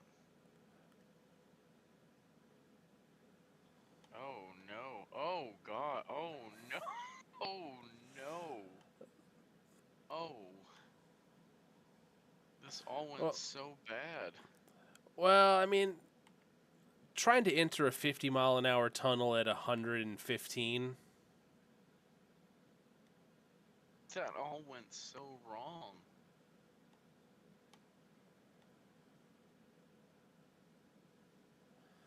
You know, it's not so bad when you don't foot to the floor the whole time. I know, but that's what everyone's gonna do. We have to make this for the lowest common denominator. That is bad performance. We have to increase grip strength somehow. Well, I widened the rear tires. This is gonna be like a Ford Pinto style lawsuit for spinouts. Come on, it's not as bad as like a Toyota MR2.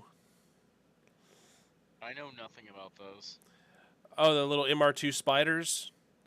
They're the little, Are they bad? yeah, they're like the little two-door mid-engine or rear engine little sports car Toyota made. Were they not great?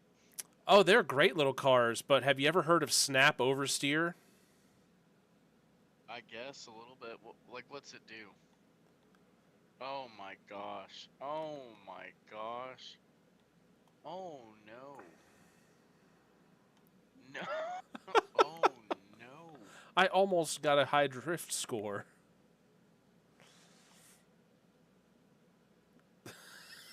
Oh no. All right. Cool. That was horrible. But yeah, the Toyota MR2, that's the So that they handle and perform badly, or what's the deal? they handle fine. So like this car, when I'm going around a corner too fast, the rear end will step out kind of slow. The MR2, they're known for snap oversteer, meaning when the rear end lets go, you're facing the other way before you know what happened. Oh my gosh. Like they're kind of infamous for that. We have to do better. Ah, we're doing fine. Man, I don't know how to mess with like spring rates and shit. That's not my department. I make engine. Yeah, we gotta dude, yeah, so you already widened it. What did you put the tire width at all the way around? 245? 200 for the front and 215 for the rear. I mean, we could go the same, like Put 225s. Yeah, let's do 225s. Okay. That actually looks pretty good too. And what's the tire? Well, I feel like we should do some stuff with gearing. Even with all this low torque, it just feels like it's still kind of a dog off the line. Yeah, and when it gets to 130, it maxes out. Like 130 is it's revved out. Maybe we should put our first gear lower at like 20.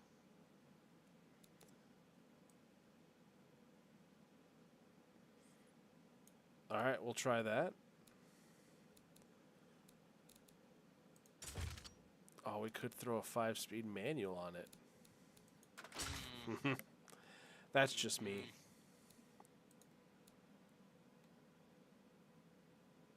There's just so many. Okay, the rear tires are wide. Well, It wants us to decrease the rear tire width? So the blue is just notes. Like, hey, by the way, yellow is you should probably consider fixing this, and red is we can't sell this. So none of these are we can't sell this. These are all just gearbox reliability is low. Yeah, let's decrease the spread if we can. What should we what about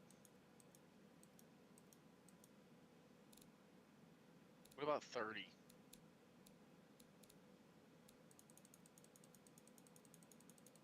No, first gear still being like 20 and saying the spread be like 30. Okay, that fixed it. Well, first gear. Yeah. No, I might have to move it up to like 25. Okay, that's a happy medium. Can't do anything with aerodynamics.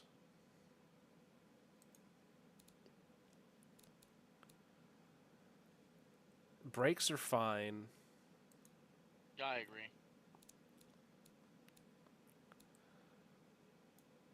Drivetrain's as good as it's going to get. Now, it does say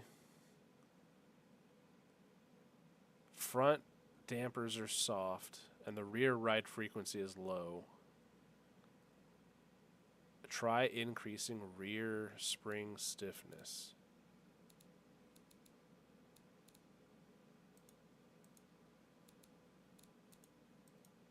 I don't know which of these makes it go stiffer.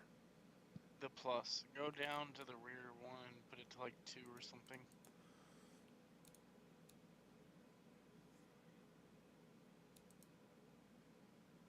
or 2.5. Okay. Put the damper up to a little bit to 1.5.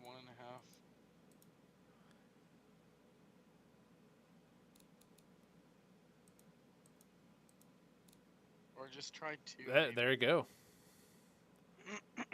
Terminally oversteers. Oh my gosh. What does it want? I don't know. That is awful. You want some front camber? Negative camber, Oh my- positive attitude. Yeah, maybe a little bit.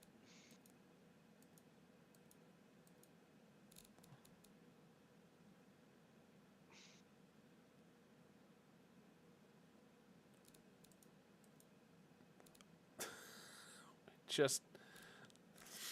Oh, we spent all that time. I don't know how to increase rear grip. What about we just do all-terrain tire choice and see if that helps anything? Nope, still terminally oversteers. Still. Golly, what in the heck?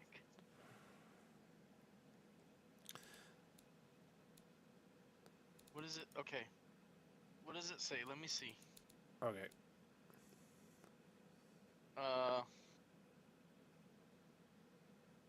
Consider adding rear grip.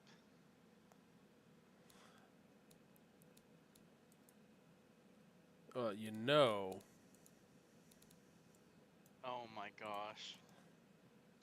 Not on our luxury family sedan. It's gonna have to be subtle. No, sir, that's crazy. That is not subtle. We now look like a fucking Suzuki. No. We are not doing this. Okay, how about just a thin.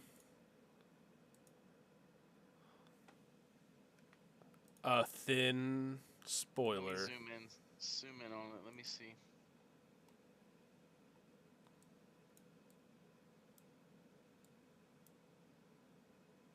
What about like a lip on the edge of the trunk?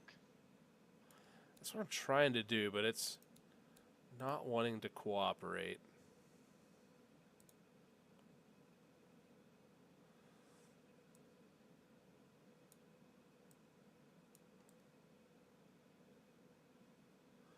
Okay, yeah, that's not. It's not working out the way I intended.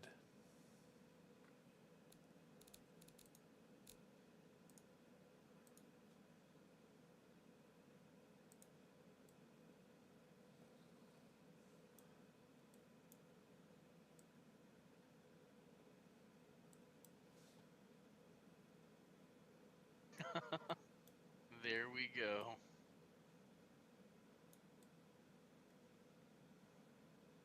That honestly doesn't look terrible. You have to widen it out to the edge of the trunk.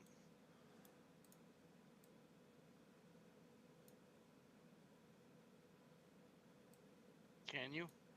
I should be able to, but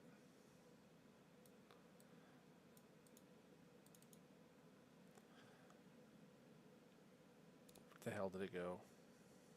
Oh, that's what our problem was. We never put an exhaust pipe. What?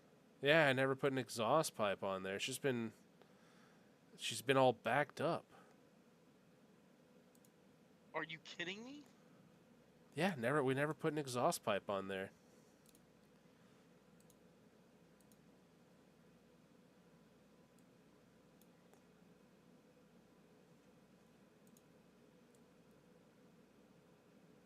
There, how's that? That looks fine. Look at it from the bottom. What's it look like? That looks fine. I didn't even notice, but yeah, it comes on the left side of the vehicle, so I mean Yeah, that looks fine. No, sir. no side exhaust like the old Dodge Viper. Though that's not This is a family car. That is perfect. okay. Actually, that looks a little low. It's gonna hit something. It's gonna drag. I mean, it's basically the same height as the. No, it looks pretty flush. It just stuck out kind of far, I guess. Yeah.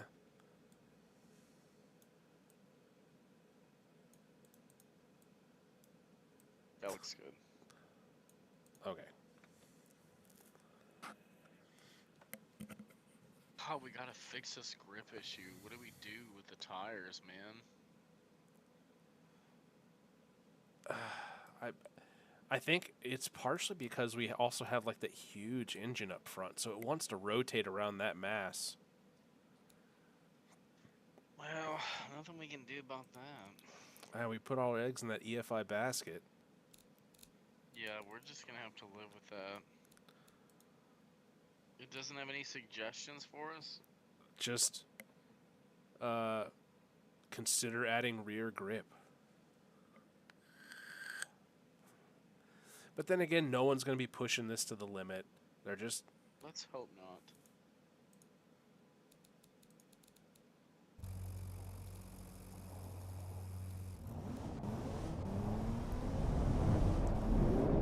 It's doing 80. Oh. I set it to 5 times speed because I want to see what the time is. Because last time it was 144.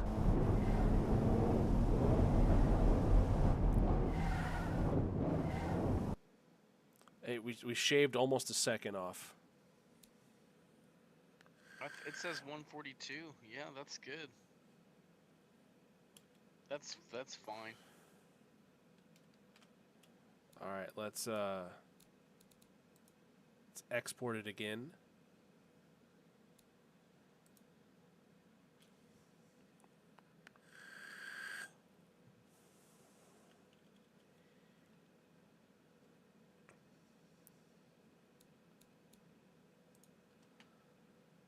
Now, I don't know if I need to restart this or not.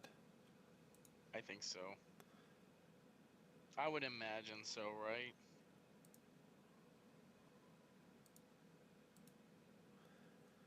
No, there's the tailpipe. Oh, I got it. Yeah, you're right. You're good.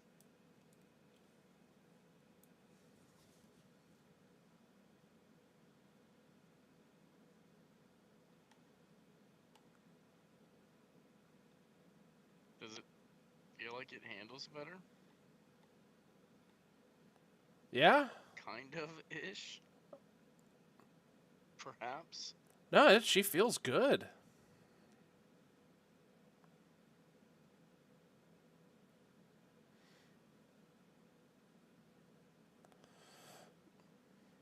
This is looking pretty decent for acceleration too.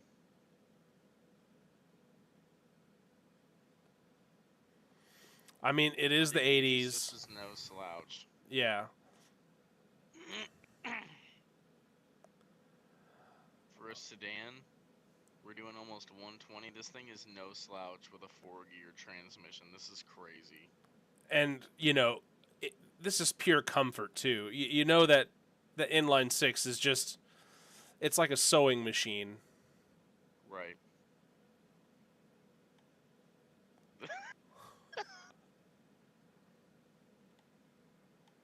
Oh, no. We can have Ken Block drive one of these for an ad. Unfortunately, he's signed that contract with Ford. That is true. Oh my. The brakes work.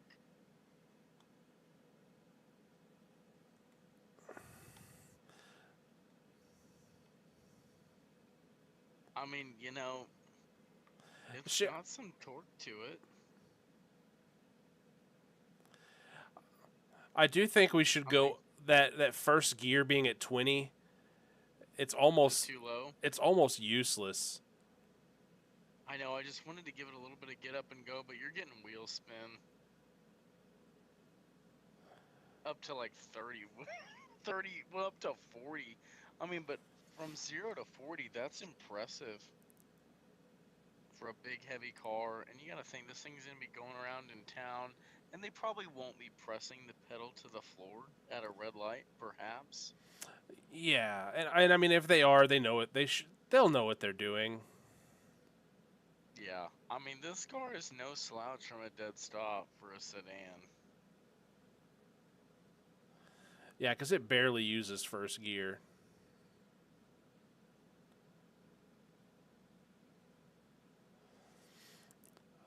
I, The all-important question: how does the open diff sedan off-road? Oh my gosh. I mean, we can see if it follows in the Dodge Charger's, footsteps driving off road. True. I mean, I am getting Yeah. quite a bit of wheel spin. That transmission is burning up right now. Oh.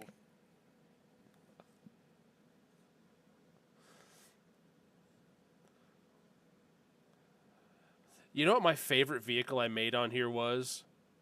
Huh. And I don't have like a copy of it. I have to make it again. I made a Chrysler 300 with the 5.7, Nice. but I made it all-wheel drive. They did do that for like 1 year. That was genuinely like my favorite car that I've made on here, and like just messing around in Beam G. Yes. Oops. Chrysler has definitely done some very interesting things over the years.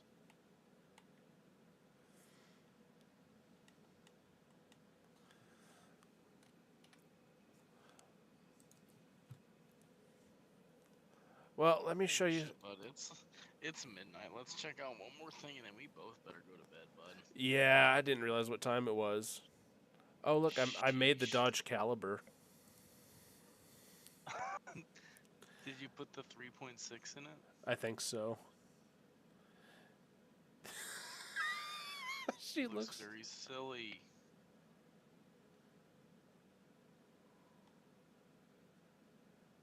Man, you're getting some wheel spin out of this one too. But it handles quite a bit more normally, I think. Yeah, I mean, also that CVT. Damn, that thing's trucking. How's that car doing, by the way? I still need to replace the transmission. Oh, it gave up the ghost completely? Yeah. Oh, yeah. Yeah, like I took it to a transmission shop, and they're like, "Yeah, she's done, son." Oh, man. And it is one of those CVTs? Yeah. Oh, buddy. They're like, "We could rebuild it, but that'll cost like What? six. They're like, "We could rebuild it, but that'll cost like $6,000, or you could go get a cheap one from LKQ, and we'll install That's it, exactly what I was going to say. and it'll cost like $1,600 instead of $6,000." He said $1,600 to change out a CVT? Yeah. I mean, if you got a better, Brother. if you know a better place. Yeah, my front yard, that is insane. No. What am I saying? No. Yeah, you know what? That sounds like a good idea. That sounds. What am I saying? No. That sounds. You know, I will awful. take you up on that offer. I'll bring the High Lifes. Fucking rescinded. No, not another. Not another Dodge transmission swap in my front yard, dude. I love that. Right? And it's got it's got doors on both sides. Oh man, I miss my Caravan sometimes. That thing was so dope.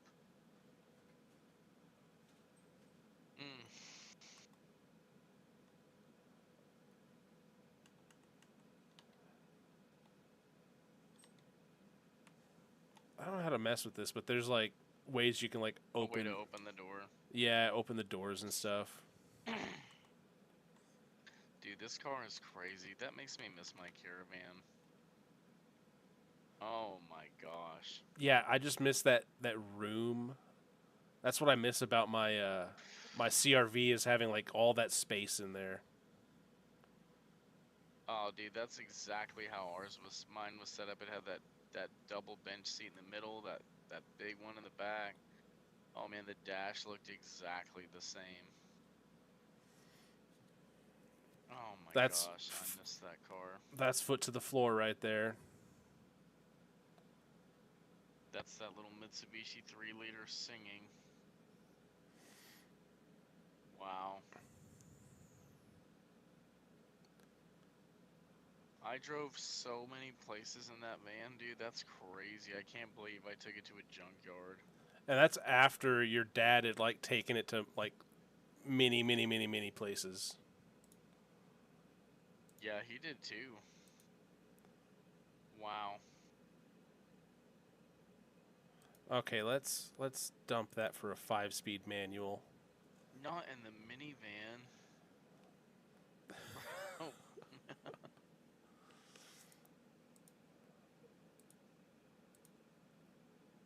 Oh, where's the there you go, intake.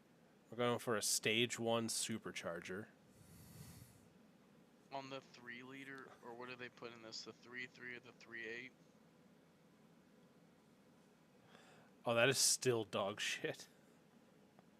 That's crazy. Yeah, oh, this is a Sarah? this is a 2.5 liter. What are you doing? Oh, that's why. There's the 3.3. That's the Dodge. Yeah. Okay. And then for that we'll put the stage 1 on there. Yeah, just that's it.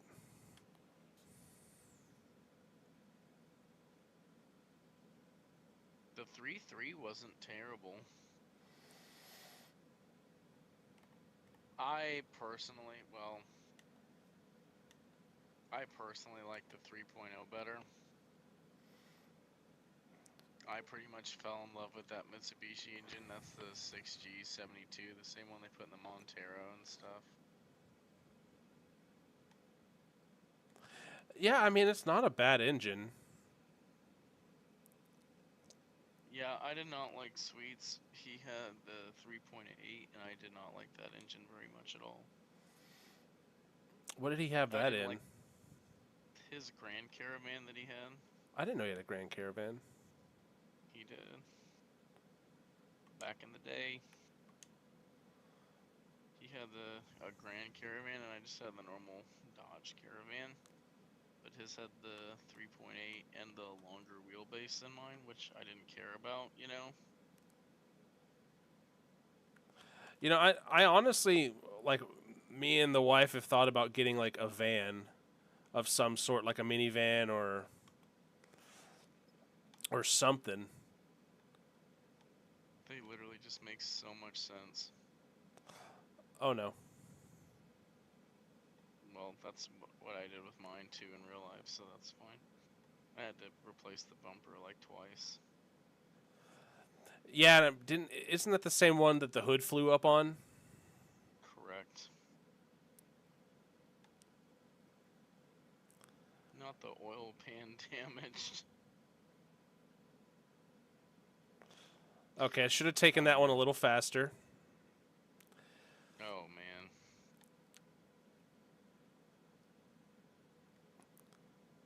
So do you have this game? Yeah. You really should get the multiplayer mod up for one of these. Oh my gosh. One of these days. Did it say piston ring damage? Like, it's just Oh. Dunzos? Oh yeah, because there's no oil in it. Oh, it's just done. Induction system damage, engine starved of oil. Oh, so it's just like a matter of seconds now. I mean, you can see the thermostat climbing. Where's the thermostat? It's the red. Oh, on the left. Yeah, on the left.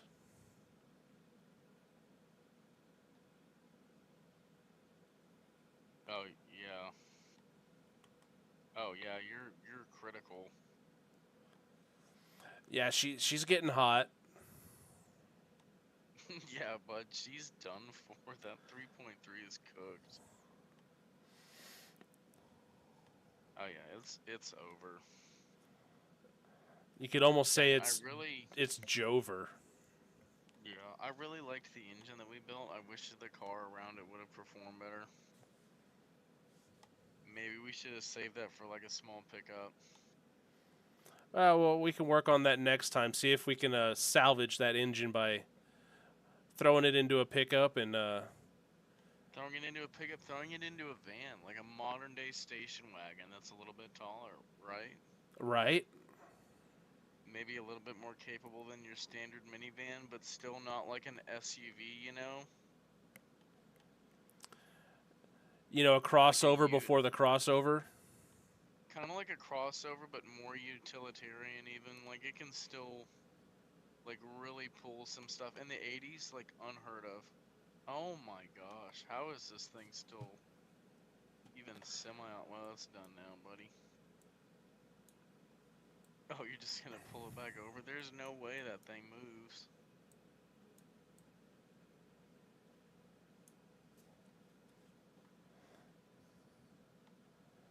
No way. Oh, she's trying.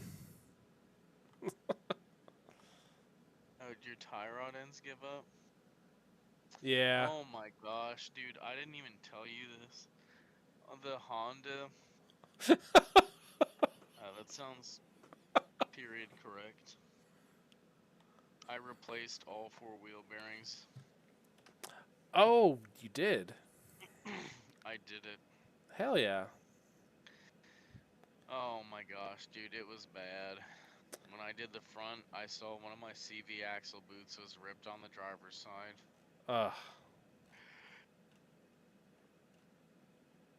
Yeah, and I already put a new front knuckle on there. Dude, it's gonna be a pain. I am not excited. Because I already have that pressed, like, lower ball joint in that new replacement knuckle, and it's already fit in the bottom part of the knuckle suspension, you know?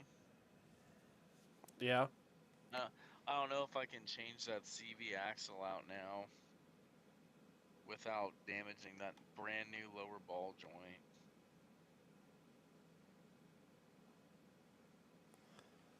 What is that? It's Panther body? it's like a Crown Vic. Yeah, that's the Panther platform. Yeah.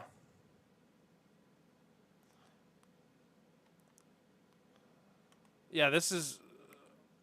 I think This this thing would will be last like. forever here. Yeah, like this is like late 80s, early 90s. Yeah, you're never gonna have any issues here. This thing is like perfect for this. Yeah, literally not even a scratch. Yeah. It's fine. Yeah, because it's body on frame. Yeah, like this thing doesn't care. It'll do this all day. So you know Dukes of Hazzard and how they drove the Chargers and stuff. Yeah. There's a guy, because they still do, like Dukes of Hazzard shows. Like, Oh my gosh. well, like car meets and stuff.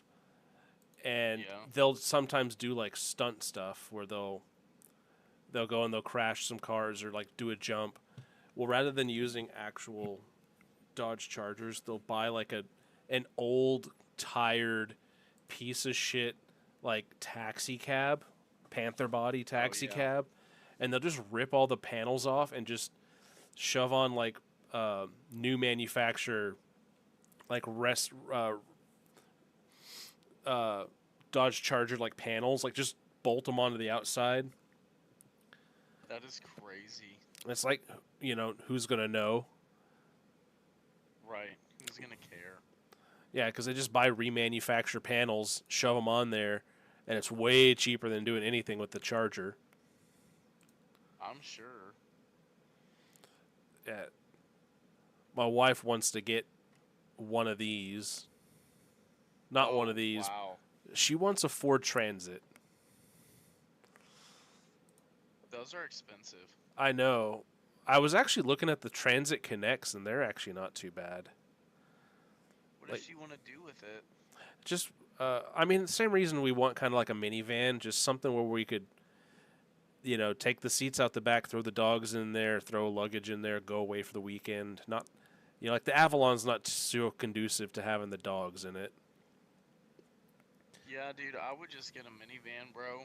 You're gonna spend way less on everything, I mean, that's kind of what I was thinking. and like maintenance will be cheaper. Here's our main competition from Japan. Oh yeah, what is that? Nissan-ish, Toyota.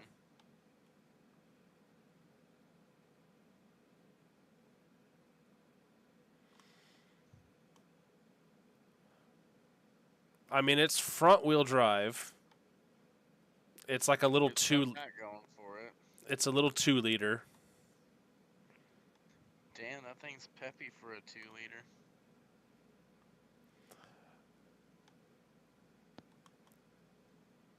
Well, when it doesn't weigh as much. Yeah, but you're able to keep that thing under control on the turns, even in the dirt. Just it's liberal application of the handbrake. I just don't have the power to make those jumps.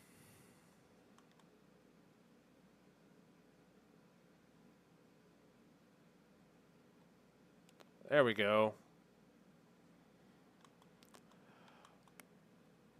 Damn, how'd it run out of oil so fast?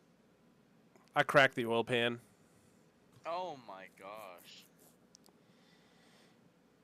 There's no coming back from that. Oh, No, sir. Not on the front wheel drive. No way. No way. My transmission's starved. It's done. the engine my starved. Yeah, that bell housing's probably cracked. That's done for. I've seen worse on the roads. Oh my gosh.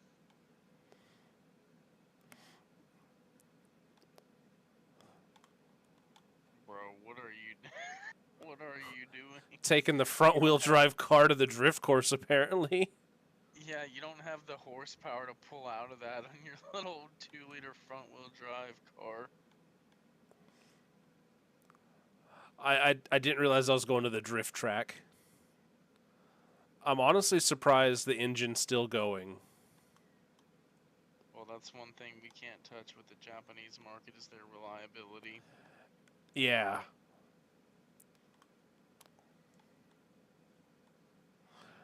Our straight 6 would have given up long ago. I don't know. Our straight 6 seemed like I mean, it's that big, heavy cast iron block. I think that was a good platform, maybe wrong application for it.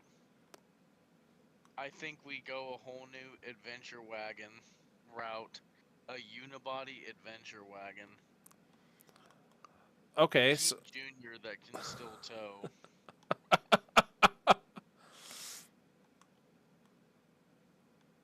connecting rod bearings damaged.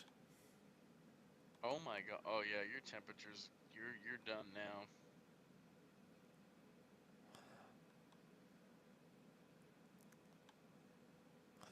I made that first jump though. That was impressive. Oh yeah, you're done. Look at that your little. Oh, she hot. It's done.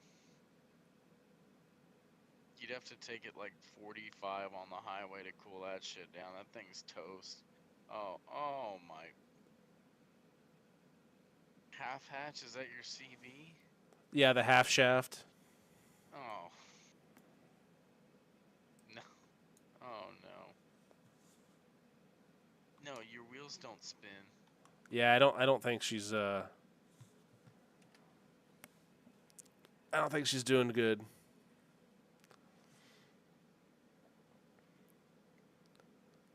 Yeah, and there's only like one truck on here. I mean, it's all the trucks, but Yeah, I think we should make a little adventure wagon, a little adventure station wagon with that engine. yeah. Like that thing could, it could pull a little camper, you know. Oh, speaking of, it could be like the little Bruckle Legrand. Yeah, this right here. Or like a wagon, a real station wagon. Well, this is just something I had, but this you can actually mount a tow hitch on. Yeah, we could totally kill this thing. Alright, but it is past midnight. We gotta go to Oh yeah, sorry. Yeah, we've been having a good time. I'm gonna stop the stream.